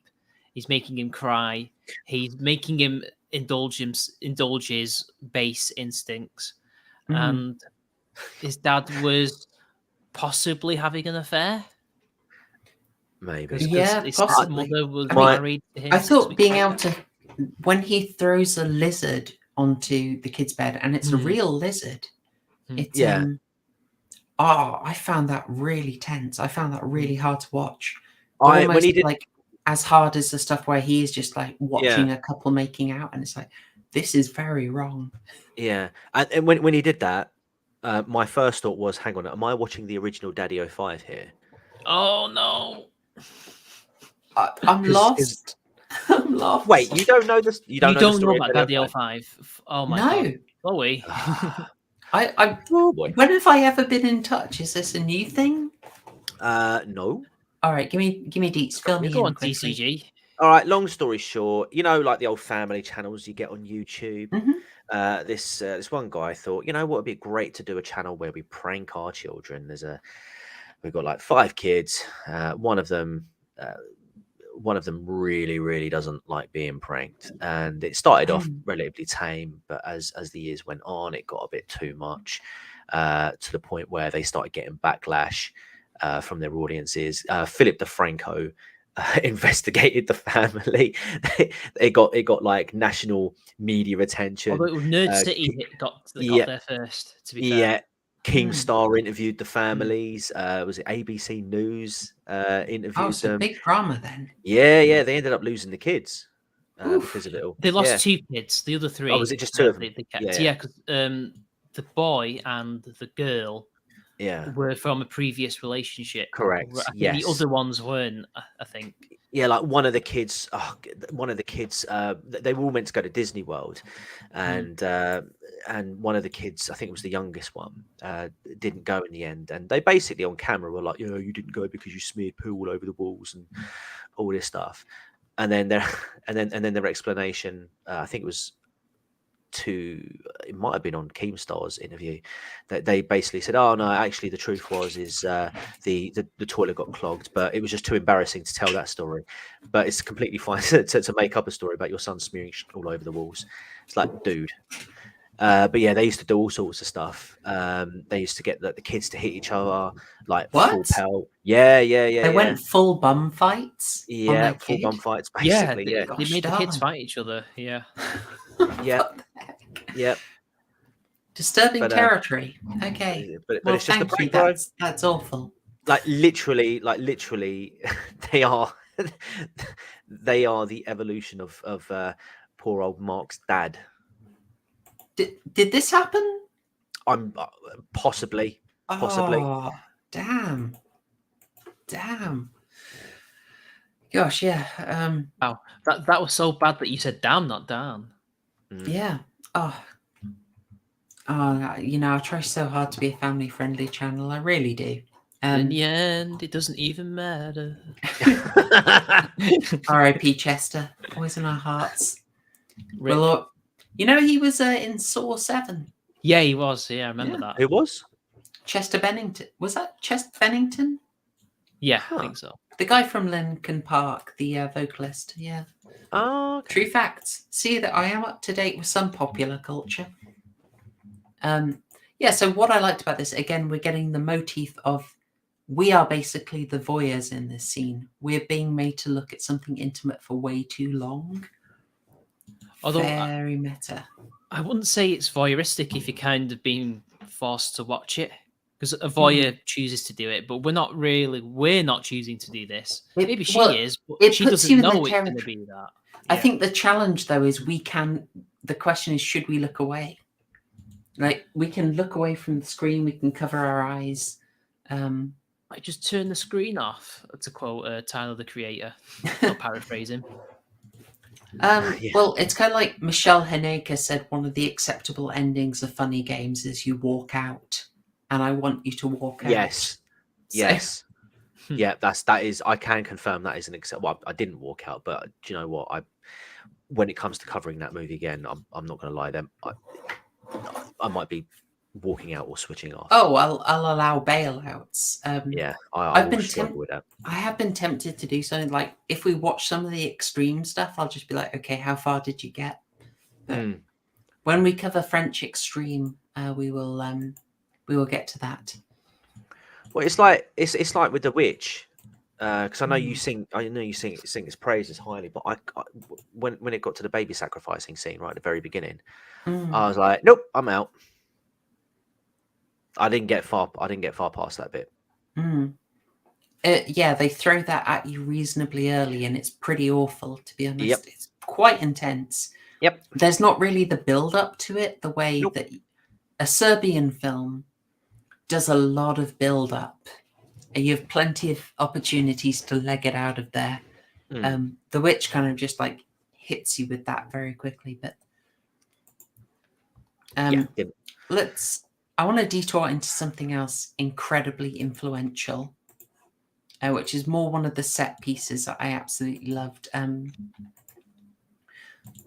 There's something in Peeping Tom that is also a bit of a classic that we see is lots of inside jokes about movie making. Okay.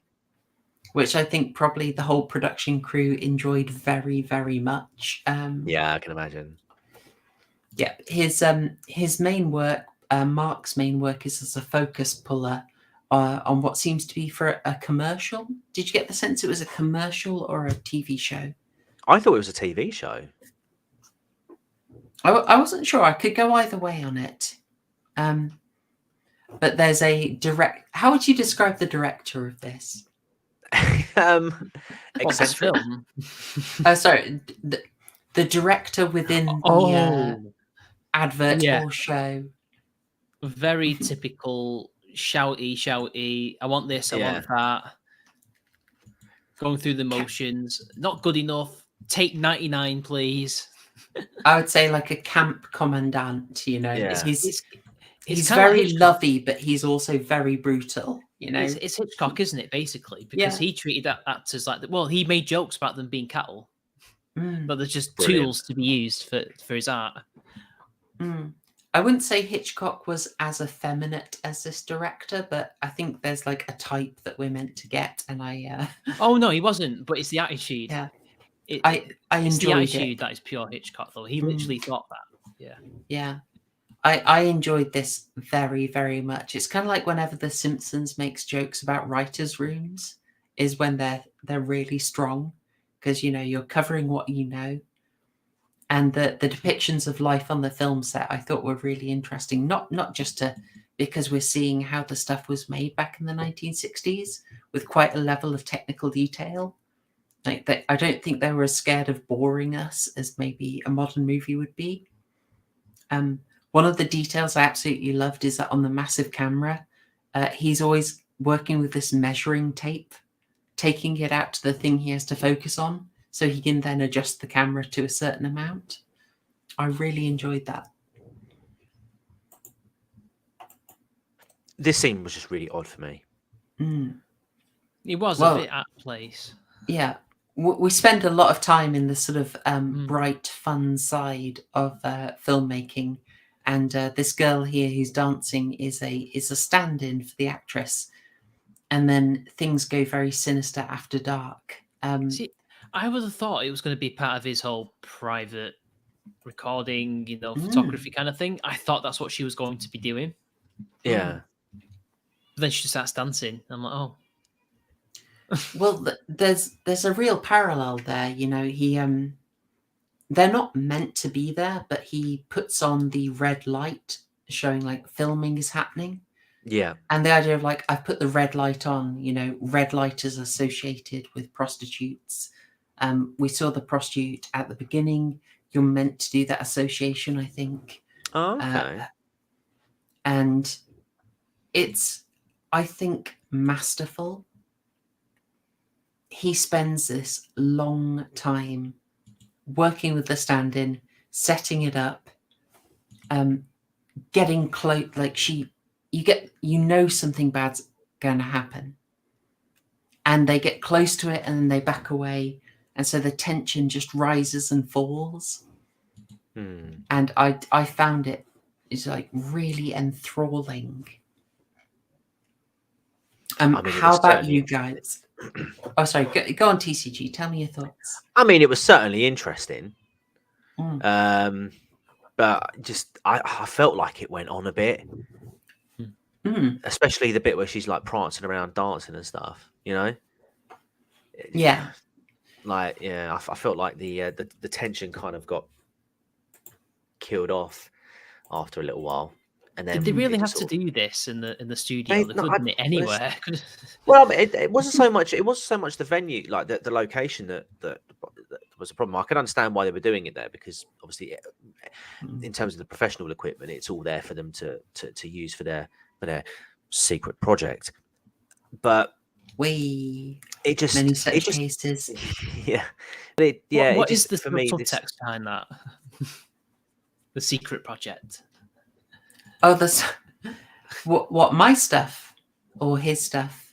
All of it. Like I was struggling with it. I was like, is this? Are they meant to be potentially, vibing together? I don't know. Well, I don't know what the subtext is, but I mean, if you, I sort of took it at the face value bit. I mean, she was the understudy, and she wanted to get some sort of exposure, so she reached out to Mark and was like, let's work on something together to get our profile out there, and he agreed, but he obviously had different intentions. That's how I read it, and you have thoughts like, why are you doing it in a place that's going to be so hard to cover up? Yeah, and then I think it feeds in. Actually, he does want it discovered. He's moving towards a plan where eventually police do come to him, and he's setting it in motion, which helps. Although, we do have to say there's a contrivance of how do you know it's going to work to your timetable? How do you know someone isn't going to come in? I know if Haryan were here and not locked up in a Turkish jail, he would be saying, there's no way you can know you won't be discovered, and you're setting your masterful plan that you've apparently been building up for years and years on no one walking in while there's masses of screaming and noise. And like, surely he would have known about the need for the briefcases in the scene that they were shooting. Like, for me, it was like, not only did the scene sort of run on a bit, but it was a huge risk for him to take. Like, I would have understood it if he sort of, you know, built up a trust and did the little scene and all that malarkey, and then took her out, and then out of that location, and then off the at a, you know, undisclosed location, or, you know, back at his place, or whatever, you know. But to do it all there and then just stuff her body in the briefcase, knowing that, well, you know, well, yeah, he would have known that she would have been caught at some point. It's again, it's just questionable. But then it sort of goes back to, you know, does he want to be caught? Because there's a couple of moments in the film where, you know, he sort of infers to people that, you know, he's not going to be around the next day. You know, that he's either going to get caught, or, you know, he's going to, you know, because when, after they find the body and he's sitting there with and he's sitting there waiting for his turn to be interviewed, and the other guy's sitting there. Have you noticed how, like, openly honest he is in that moment? You know. Oh yeah. But it was almost like the other guy wasn't really interested in the conversation. He was just making small talk. But, you know, he feels very in power. I think, like, he is in control. Yeah. When it's like, I can't remember exactly what he says, but yeah, but it's just, I'd have to go back and watch it again for that particular scene where he's waiting to be interviewed. But, you know, he makes some sort of, like, remark as and they're like, oh, you know, that I heard the officers are pretty good, and he's like, well, let's hope that's not the case, or something along those lines. You know, he almost sort of dismisses it off. You know, if you weren't really paying attention, you could just sort of be like, oh yeah, he's just, you know, being mocking the cops. But yeah, it's knowing what he had done, like, the night before, and for him just to be that brazen about it, I thought was you know, bold. But I mean, if he's got this bigger project that he's working on, and you know, he wants to get the perfect scene, or, you know, whatever that project was, he was just, you know, throwing a massive spanner in the works, just putting himself under the radar like that. Unless that was his plan, I don't know. It's very muddy. It's very muddy. I found. I guess one of the things that we do know about Mark is he is compelled. He has a strong sense of compulsion that's drilled into him. Like, throughout the scene where she's being really carefree, he's, like, constantly adjusting things, trying to get it perfectly right. Yeah, and actually, you know, I still think I'm sort of leaning towards the fact that it was a plan, that it was planned, because later on in that, you know, after he has the interview, he then goes up to the sort of like the roof area, or at the top, and then starts filming down. So I'm wondering if, you know, this was all planned by him, again, as part of this documentary / film / whatever he was making. Like, he needed everything to come together in that way to get that specific scene shot. I got a shot with the director that I returning to the scene of the crime, like he did with the first murder, you know, for them to come and take the body away, you know, get that shot. And yeah, I get having the bodies easily found perhaps is something that gave him a thrill, I guess. I don't know. I think so. It's part of a fairly dark humor that I really enjoyed in the film. Yeah, this director torturing the star and then fawning over her here. Yeah. So, I enjoyed that a lot. It's a weird tonal mix, to be fair, though. But if you think about it, a lot of murderers like the chase, the thrill of the chase, don't they? Like, come catch me if you can. Yeah, absolutely.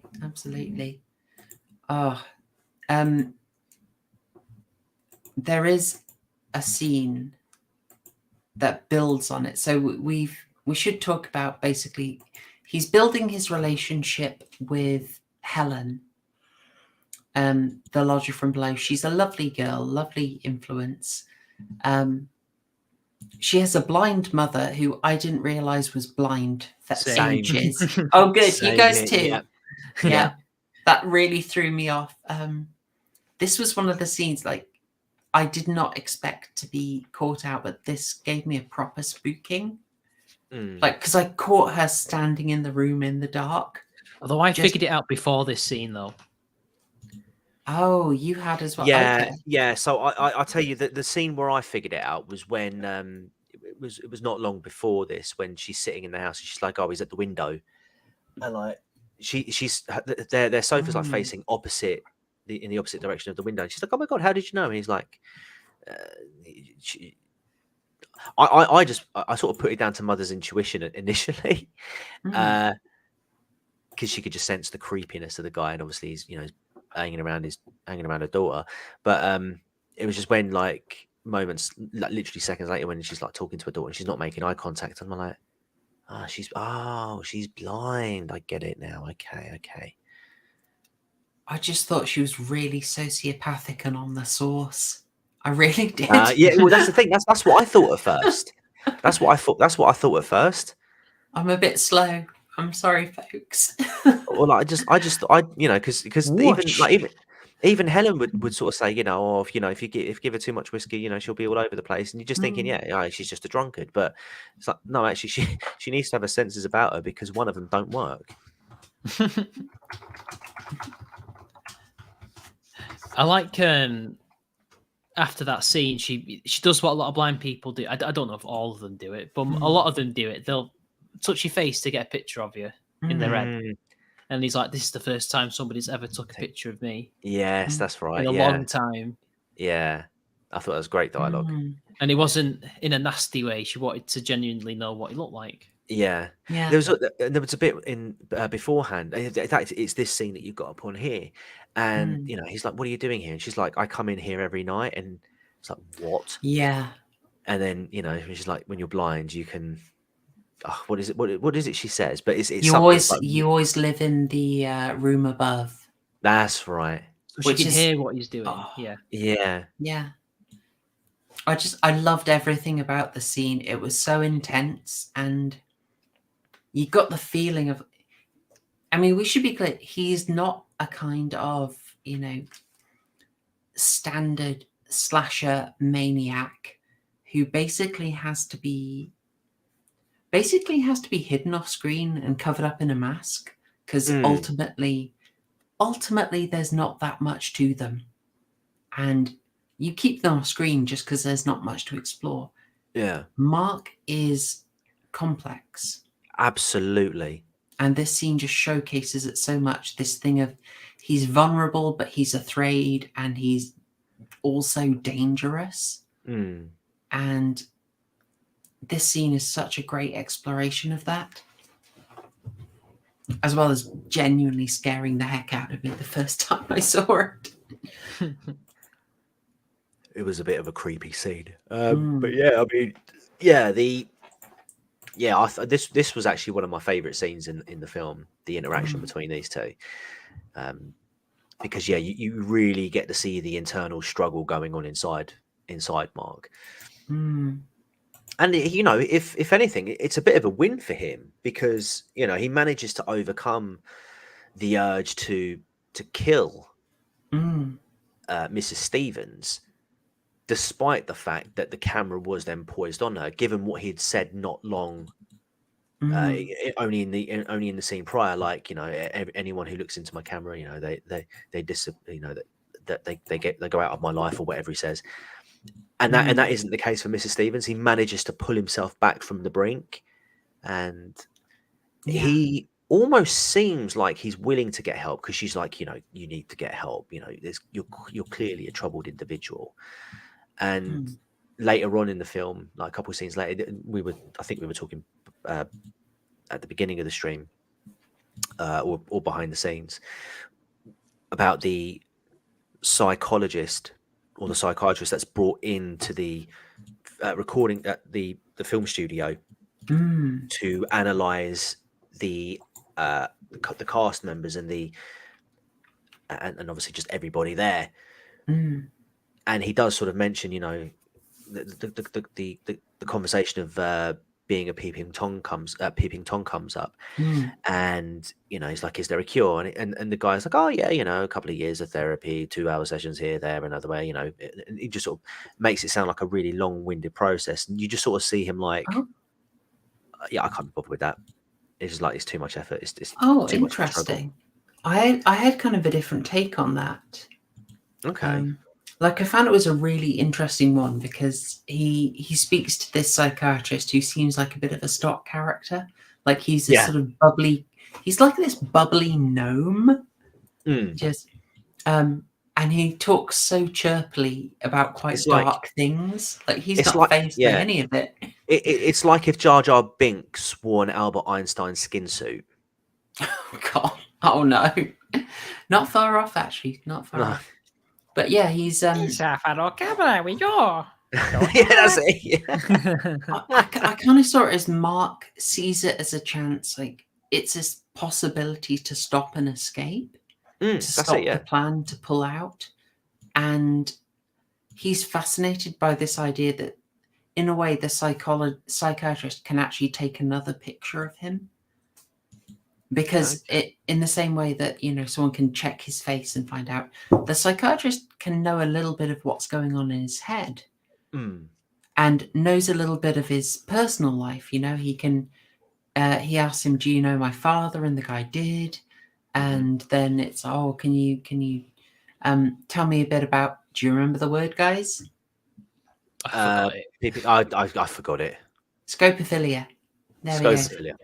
Scopophilia, aka voyeurism or being a peeping Tom. And it's this guy has that understanding of that. And I found it kind of heartbreaking that the way he says that the way to cure it is actually not that difficult. Yeah. You know, a couple of years therapy, in a way, Mark looked threatened by it.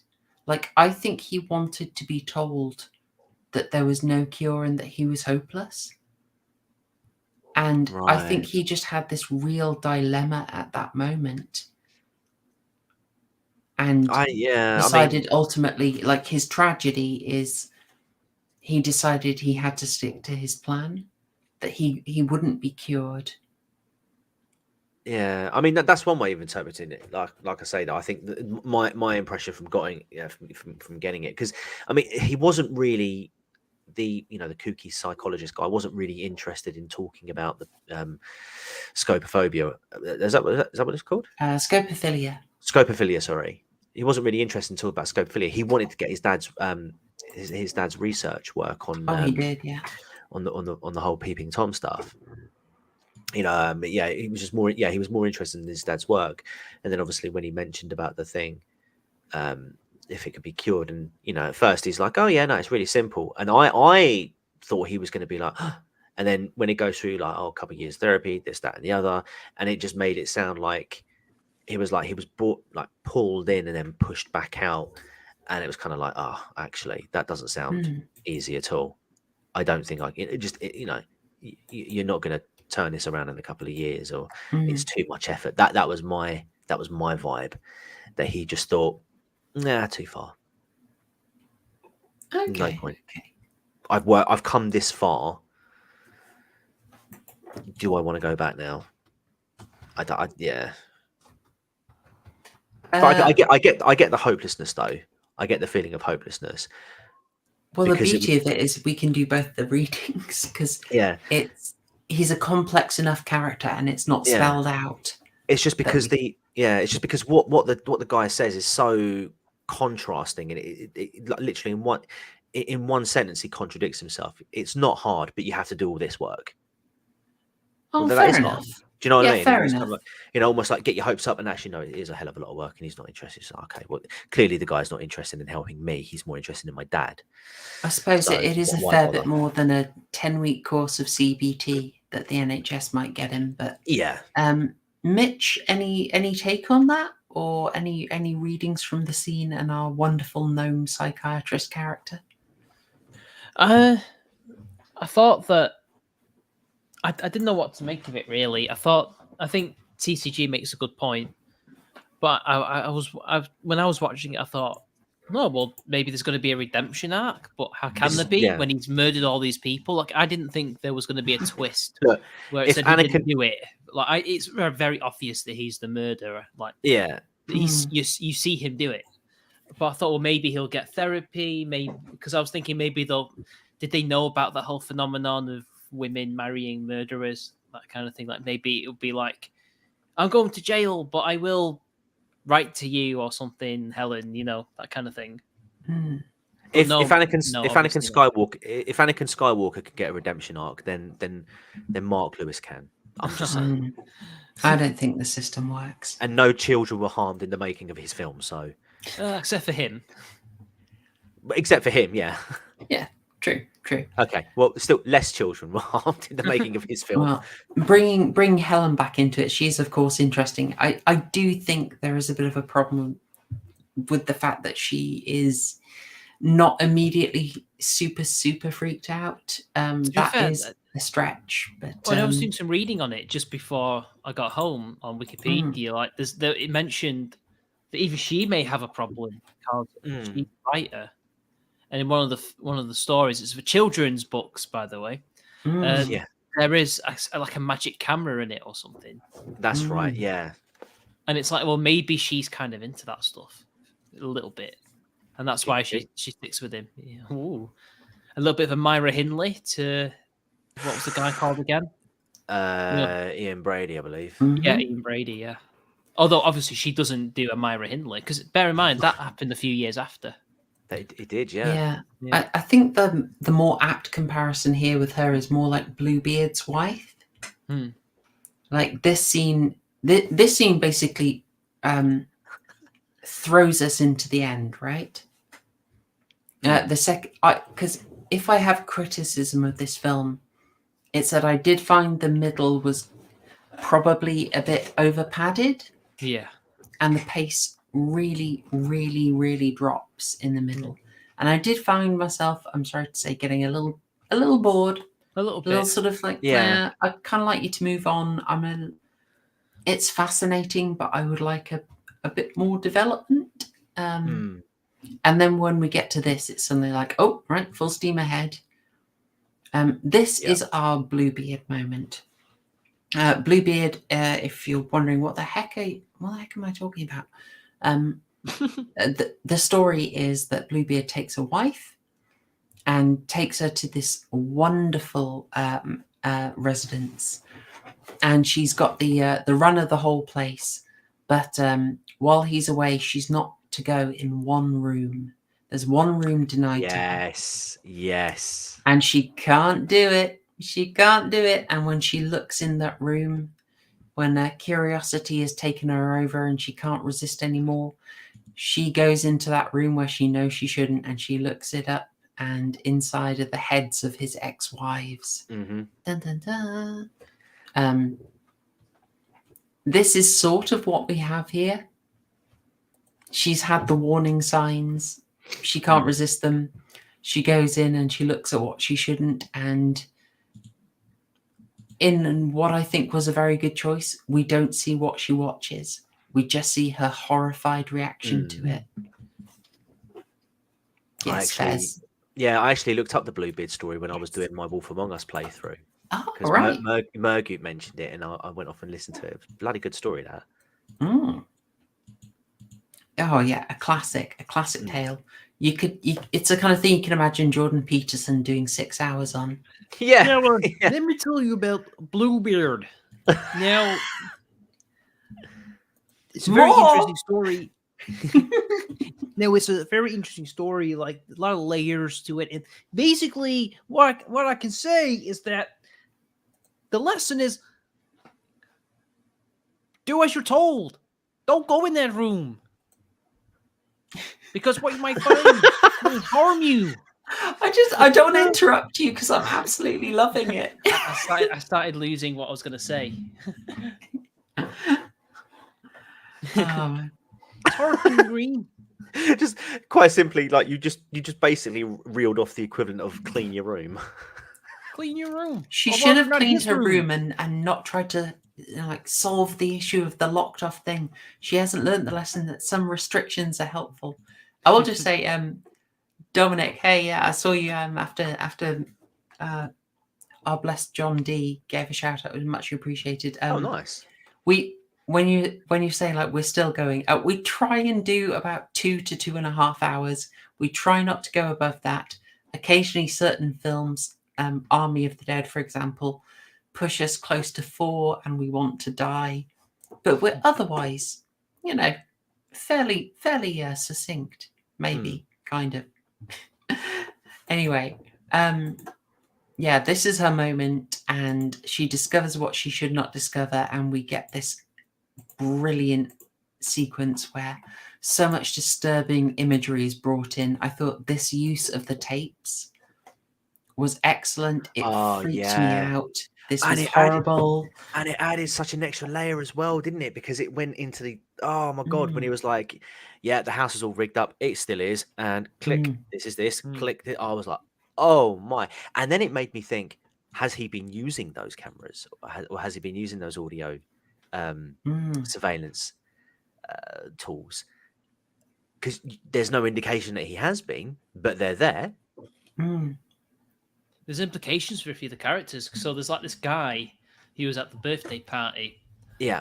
And you see him walking around a lot and talking to people. And because she's been dating him, he's like, you've not been talking to me much recently. And then his voice is on one of those recordings. And he's like, look, nobody's going to hear you with this woman. Like, let's just go and do the deed. And then it's like, I'm scared. He's like, oh, come on, man. And then next thing you know, he clicks it off, Mark, just as it may get a little bit bad, a little saucy, a little bit salty, It's very creepy. Sound of children screaming is going on. It's pure nightmare material. Oh yeah. 8, 7, I mean, could you get a better metaphor for this idea that he's haunted by that stuff? If this guy was any more uglier and a little bit weirder in his voice, he would be Peter Lorre. I'm just saying, guys. He does look a lot like Stephen Mulhern in this picture, though. I feel you. Not familiar, but I won't film you, my dear. I'll Google an image. All right, give him a Google. He's a TV presenter. We do appreciate a bit of Peter Lorre on this channel, but yeah, what I'm saying here, the idea of I can still hear my childhood screams. It's like, well, yep, there is a pretty good metaphor there. Well done, visual metaphor for how scarred he is by the experience, and not hammered home, just used nicely. And at this point, he's basically paying off and telling us explicitly what his plan is. Helen is trying to talk him round, but he is. Well, there's this great exchange. I mentioned it at the start of the stream. Oh, she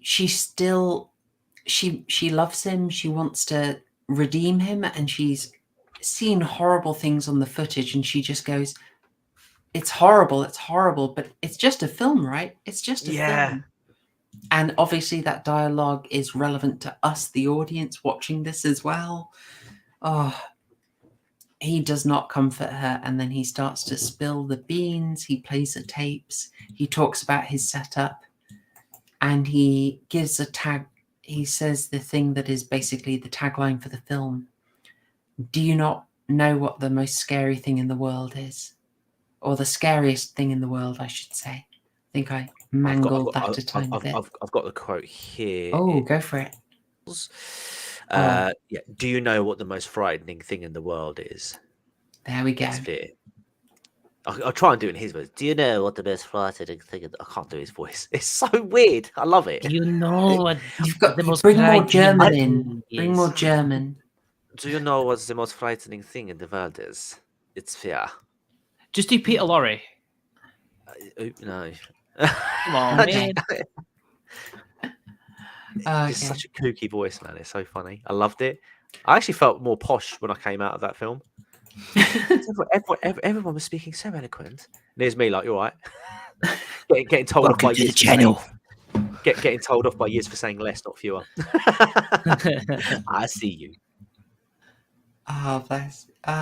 Gosh, where is I can't find my darn image. There we go. Yes, the Henry, exactly like a German version of Stewie. That is perfect. Oh, where's that? That is the way. That's a very good description of it. Oh, there we go. It's just shown up. I mean, I am torn over how to interpret this. He set this up so he hasn't been taking any photos of himself, but he's set it up so that suddenly his cameras will capture him en masse. He's provided basically a documentary of all the killings he's been doing, and then he sets himself up to be the final victim for his fear to be caught on camera. What do we make of this?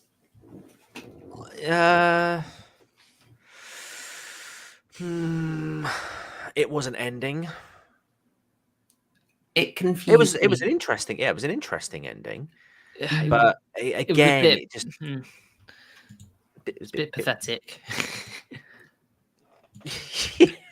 Could I convince you, like, it was delivered well, like the sequence where he's rushing and all the cameras go off? Yeah, I think the adrenaline pumping, but and then it just goes. I just didn't understand him at this point. But then I think maybe that's the point, because his whole project doesn't really make that much sense anyway. And we know that he's a troubled guy. We know that he's obviously got these mental health problems. Maybe the only person it's supposed to make sense to is Mark. Maybe. I mean, to an extent, his father is tormenting him and permanently observing him because he's interested in the effects of fear. And Mark then wants to keep understanding that and starts, the classic thing you're the victim and you recreate the trauma and spread it around. He's doing that, but then he's kind of taken it to the extreme. It's almost like he understands it and he wants to be the ultimate subject. Maybe. And once he's done that, he's got his resolution, because him being the ultimate subject of this project answers his question about what fear does. He will truly understand it when he undergoes it. But I just don't feel that's a strong. I just don't feel I've got a strong grasp on him at this point. I mean, yeah, I just think, like, if he was going to be the ideal test subject, if you will, why didn't he just do this to begin with? Why did he need to have all of these other victims beforehand? Like, is it something that he came to the realization later on? Was this always part of his plan? It's just not really clear. Like, his motives aren't entirely clear.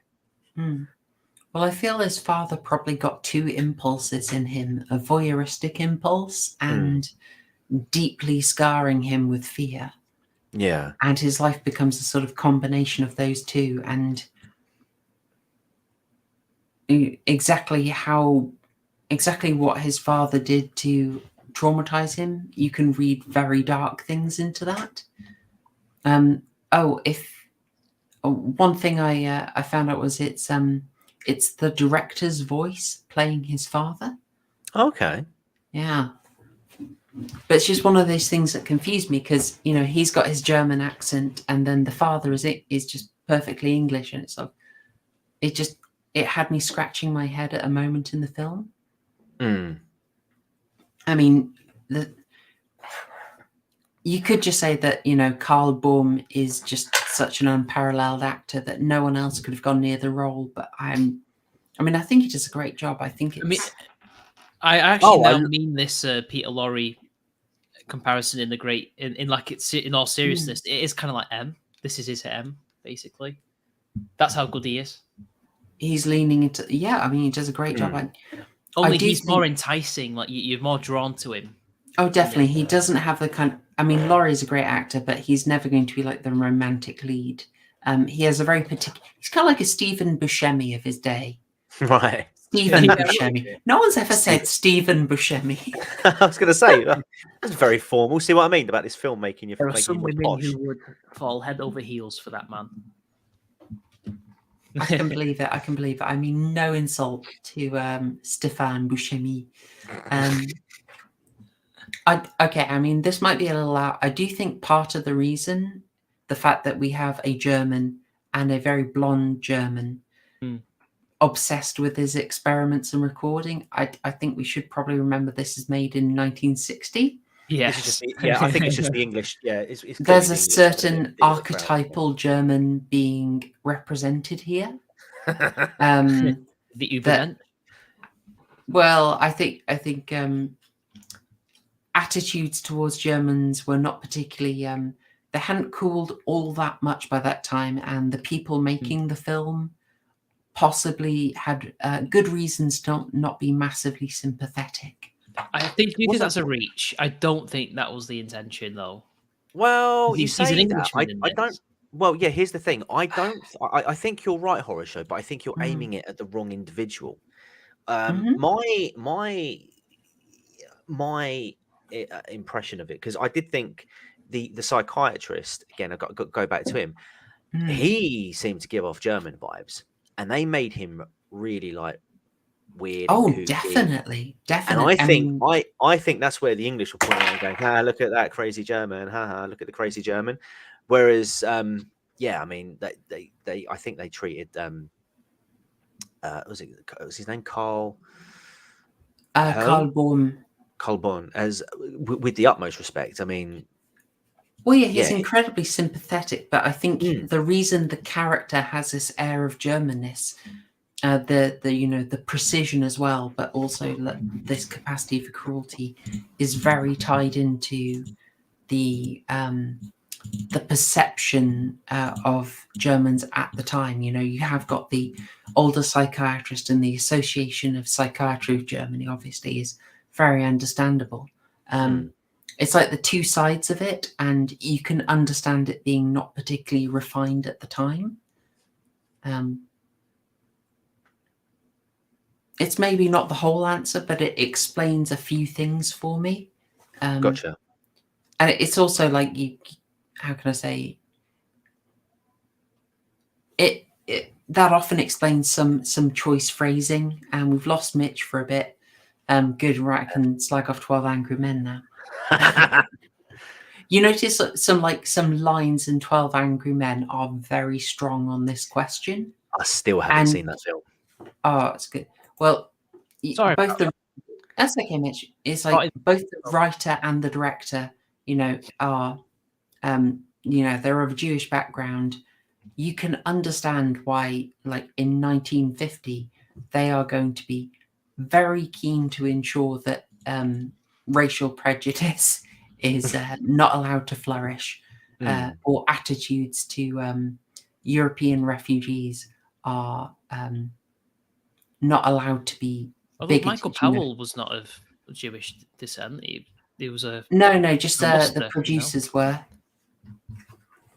Were they? But I mean,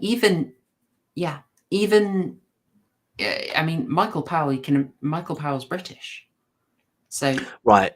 I have to. Oh, the writer was Jewish, yeah. I have to ask. I'm just saying, like, given the time, you can understand that relations were not at their best. It's a long way from us bonding over Hasselhoff and Bratwurst. I was going to say, how old was Carl Bohm in at the time World War II? But I'm just looking at it now. He would have been about 11. Yeah, 11 to 16. So he would have been. He was born in 1928. 1928. Yeah. Yeah. Because, I was almost intrigued to see whether he would have been old enough to participate. It's a tricky thing. I mean, even into the 80s. I mean, actually, I don't think it's even stopped. But I'm thinking of like German films from like Margarete von Trotter and the Die Vertrauung. that sense of guilt and blame is like throughout the film. So for a film in 1960 to have that in there, I think is not uncommon. We're possibly going down a bit of a rabbit hole here. You are. I think it's a stretch. To be fair, I just like none I of just the found like it so. I just none of the accent, readings you of the know? film comes it like ever delves into that, and I don't think it's in the film either. I think it's all just they had some foreign actors in it.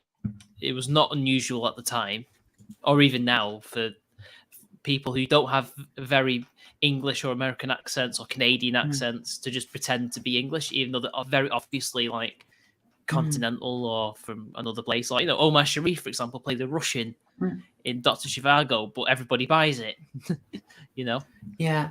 And he's a Coptic. It could just be Schwarzenegger vibes, It's entirely possible. Schwarzenegger vibes. That's all it is. I think you've gone down a massive rabbit hole and you jump into conclusions there. That's all I do on this channel. I know, but that's the biggest rabbit hole I've ever seen you go down. Also, you've not been keeping up with the gay subtext stuff. Where's the gay subtext stuff in this? Oh, come on! I can't do two of those. I've got to choose which reading I'm going to take each week. I've got to shake it up a little bit. Oh yeah, that's another thing I saw, by the way, that TCG just posted in the chat. Obviously, we can't confirm this, but in his daughter's autobiography, she accused him and his wife, obviously her parents, of sexual abuse, child molestation. That's why I was just like, oh no, oh dear, The only thing I'm saying here is just that I find it distracting that no one comments on the German accent, and if he literally just had a German or Austrian name, I wouldn't have any questions. Here's the thing: the reason why I didn't sort of bring it up until you mentioned it is because I didn't. It's not that I didn't pick it up. His accent sounded really weird anyway, but I think he's doing his best to try and do a posh English accent to the point where it really just sort of complements the socially awkward kind of character that he's portraying. I think that's just how they used to speak back then. Before American English took hold, they were all taught C pronunciation. Like if you look at interviews of a famous Japanese author, hang on, let me look him up. Forbidden Colors. Sorry, I can't remember his name. But yeah, while you're doing that, it was just the dialect was so strange for me. Was that I just didn't associate it with a German accent. I mean, it's one thing. Yukio Mishima, he spoke English and French as well as obviously his native Japanese, and he spoke English in a received pronunciation accent. That's just how they spoke back then. Gotcha. There's no link. There's no thematic link between his natural English, how he speaks English, and the themes of the film. There just isn't. Got ya. It's just a Schwarzenegger effect. Well, yeah, I mean, I was going to say Schwarzenegger because I mean, when it's not like Schwarzenegger in Hercules where he clearly does not sound like a Greek guy, but you can definitely tell he sounds like an Austrian German. It's a definite Austrian accent. With Carl Böhm, it was from a different time, I guess. It was different. Let's not dwell in the rabbit hole too much longer because I noticed that we have about 17 minutes before we incur Super Nanny's curse upon us, and I don't want to start off the arc with that. Just going to be sharing a cell with Haryan if we're late. Let's run over a little bit. Oh no! You get Haryan. Yeah, it's a very bloodless death. It's a very bloodless film. But it's still the shot of that spike is still that made me wince. It did make me wince. It's slow as well. He takes his time with it. That does bring it to a close. So with that, there's something I haven't mentioned so far. Would you be surprised to know that this is a favorite film of Martin Scorsese? No, I'm maybe. I thought he really liked gangster movies. Yeah, I mean, this was not a big hit, and he was quite instrumental in getting it some wider acclaim. And I'm just thinking of like, that makes so much sense to me. The tracking shots, the sort of voyeuristic lens of Taxi Driver, the scene where Martin Scorsese casts himself in Taxi Driver as the creepy passenger who sort of goes too far and has them spying on his ex-wife while he describes his fantasies, his violent fantasies about her and her new lover. I'm like, there's some echoes happening, you know? Yeah. Hang on. So you said that Martin Scorsese helped get this film elevated? Yeah, I was trying to look at the details of it. They've slipped my mind at the moment, but he brought attention to this. This disappeared a bit into obscurity, as I can tell. I wonder if he likes true crime. I bet he likes true crime. Mean Streets, very true crime vibes. He likes the film 8.5. Isn't that a crime film? I don't. Is that Fellini? I think yeah, it is Fellini. Yeah, yeah. I'm terrible on any Italians that aren't giallo, I'm afraid. Oh no, it's a comedy drama. Ignore me. Oh, hello, Gatsby. Meow. No. Well, that was my lad. For any Gatsby fans, he's calling.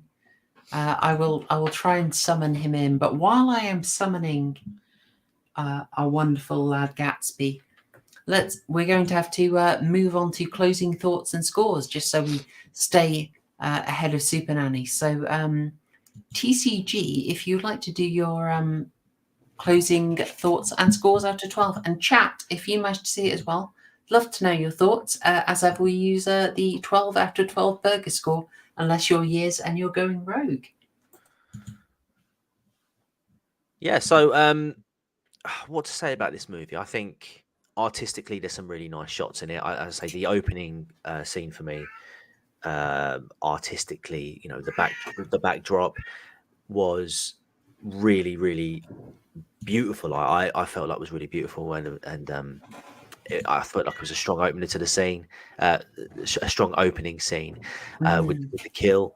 I couldn't get over how ahead of its time it felt, you know, with the old camera,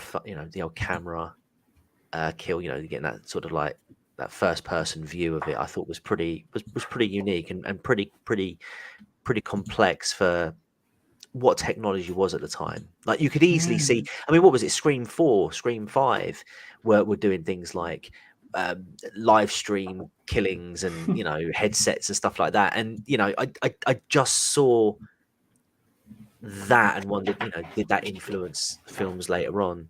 But then again, you know, the acting, I think, was a bit was very 60s in some places, but I think, you know, the main characters were really good. As a Carl Böhm, how you pronounce it, I thought his character was extraordinary. Very, very troubled, very complex individual, and I think he managed to sort of express that very well. I did have issues with some of the motives that he had.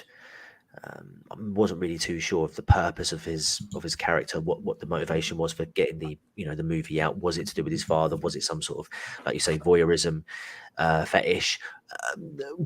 What exactly was the intention of it? It still feels unclear to me, but again, possibly up to interpretation. I do like as well how the film sort of mixed sort of serious elements with it, with some more like light-hearted comedic moments. Like for example, after the woman's died and after the woman's been found in the briefcase and they switch it out for hats, I thought that was pretty funny when she freaks out, as well as like when he's filming on the ceiling as they're removing her body and his pens drop out. We didn't touch upon this, and they're all looking up and it's really tense. Is he going to get caught?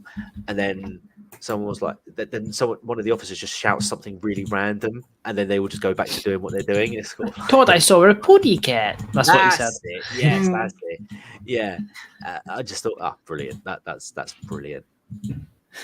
Ending was a bit, yeah, and some of the scenes did sort of outstay their welcome. Most notably, again going back to it, the second killing of the woman in the film studio, that just dragged. But I'm yammering on a bit now, so let me give you my score. I would give this a 7. No catch up because there was hardly any blood. I think if we got a bit more of a clearer sort of idea as to what the actual project was that Mark was doing, I feel like we could have would have been captured a bit more. But it doesn't take away that actually this was a very sort of very artistic movie, very complex characters. It could have had some bits shaved off though. So yeah, 7 out of 12.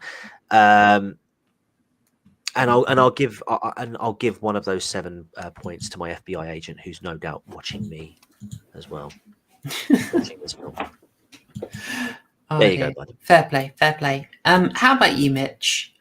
I'm struggling to mark it. It's not a bad film at all. I can definitely see why it had a good reputation, but I think the hype and the reputation around it is bigger than the actual film itself. Maybe that's because I've had 10 to 12 years of watching it, of not watching it. So in my head, I'm thinking, oh, it's this like seedy, dark film that was totally like off kilter for the 60s. It just shocked everybody. But then I watch it, I'm like, Hammer Horror was doing worse things. Psycho was actually, if you think about it, more violent and in many ways, with its characters, a bit more disturbing as well, just in a different way.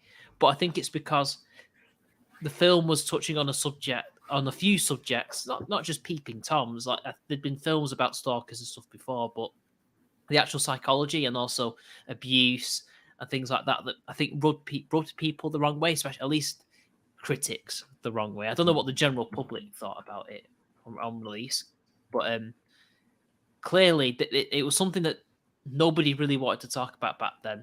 I mean, if you thought Psycho had stuff like that, I think this one is a bit more on the nose.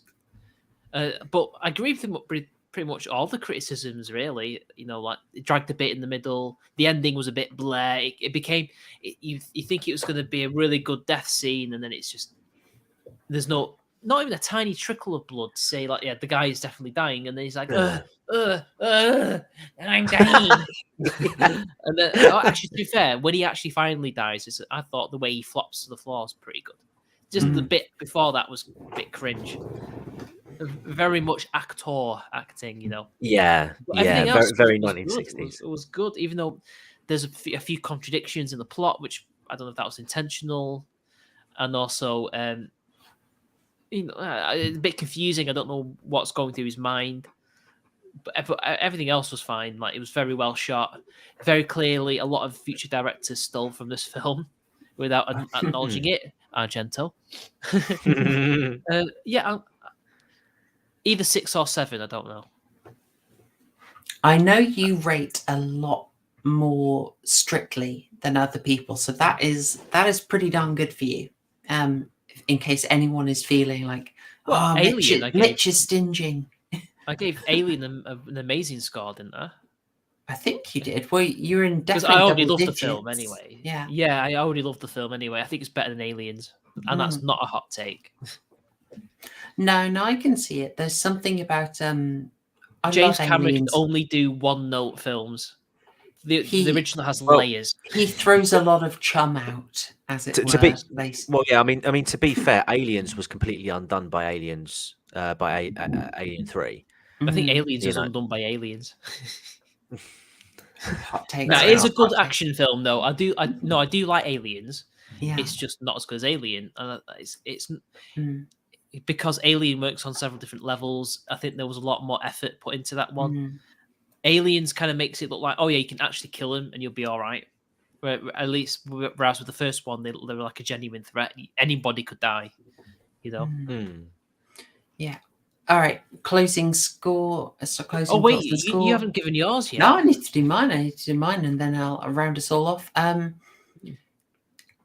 feel like I shouldn't include the massive legacy and impact of this film in the score, but it will probably sneak in. It's very hard not to.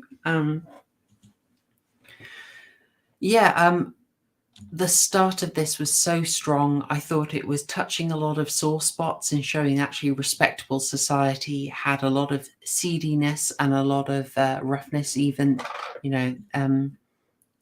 even respectable members of society have their seedy secret urges that they indulge, and that's like quite a tough point. Obviously, Psycho makes very much the same point, talking about the sort of how suppressed urges come out elsewhere, and comparing Mark to Norman Bates is probably very instructive. But it does have weakness. We talked about Helen is probably a bit underdeveloped. I'll echo exactly what everyone else has said. The middle is a bit long. The police are a bit pointless. And I find myself compelled but very confused at exactly what Mark was driving for at the end. Nevertheless, this is an astounding performance, and it's so beautifully shot. The way the camera equipment gets you this incredibly dramatic lighting, I found it absolutely captivating. And it's just generally wonderful dialogue, trusting the audience to have a bit of brain to them. If this is the originator of slashers, I wish they'd take a lot more from it, because this is a anti-hero, villainous character who's got a lot of depth to him, and it's just a fantastic creation. I can see why it has an impact. Obviously, the flaws are there, so I can't absolutely say it knocks it out of the park, but it's a fascinating, disturbing film. I think probably a 9 is about fair. So yeah, interesting. I mean, even then, I'm between an 8 and a 9, just because as much as I love this, I can't help but feel I was stinged by the lack of blood. I know they could have got a bit. Just it did feel a bit underplayed, and I know they could have gotten away with a bit. I mean, something about this made me feel I was missing out, whereas other films of the time I didn't feel I was missing out. So, I mean, I didn't mind so much that there wasn't there wasn't any blood. I didn't mind so much just because I knew that I was watching a film from 1960, so I kind of wasn't expecting it. But then when you mention things like Frankenstein's, was it Frankenstein's Monster, 1957? What was it again? Sorry, it was 57, Curse of Frankenstein. Curse of Frankenstein, that's it. Yeah, like 3 years prior, and they're doing all of that stuff, and I'm thinking like, they could have made a bit more effort. And yeah, there was a lot of hype around this film in terms of how controversial it was for its time, and obviously, looking at it with the 2022 lens, being an 80s kid and not being from that time, I didn't really understand what the controversy was. You look at that and I'm like, this would probably be like a 12 at a stretch, possibly a PG. I think. Yeah, PG. Like, yeah, I mean, Psycho would be a PG easily. Yeah. It just, I think it's only got the rating that it's got because of the fact that it's a Hitchcock movie, and it's obviously of its notoriety, but any other director had it and did exactly the same things with the film, it wouldn't you'd be allowed to take your kids in. It's harmless. I even said to my wife jokingly beforehand, I was like, I reckon I could probably let my kid. Like, they didn't, but I was like, it's a 1960s horror film. I'm air quoting. I'm like, it would probably be fine to sit here and watch this while the kids are around playing. And she was like, If "You they can't do that." see it, you should. If they do see it, you should chuck a lizard on their bed. I should do. Yeah. All right. We've got 1 minute to go, folks. 1 minute to go. So thank you very much for that. We're going to end on time, folks. Your horror homework for everyone who stuck around. Your horror homework for next week. I gave you a little teaser. It is Eyes Without a Face, or in French, Les Yeux sans visage.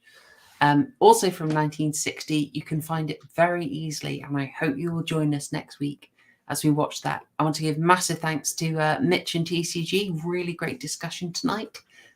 Been a pleasure as always. Lovely, lovely. Links to their channels are in the description. And thank you, chat, for keeping it nice and lively. Thank you very much, guys. Yeah, absolute pleasure. Oh, great start to the arc. I really enjoyed this. So I will see you next week, and wishing you all the best. Thanks, y'all. Cheers. Hashtag Shill Gang. Hashtag Free Haryan. Hashtag Turkish Jail Gang. Hashtag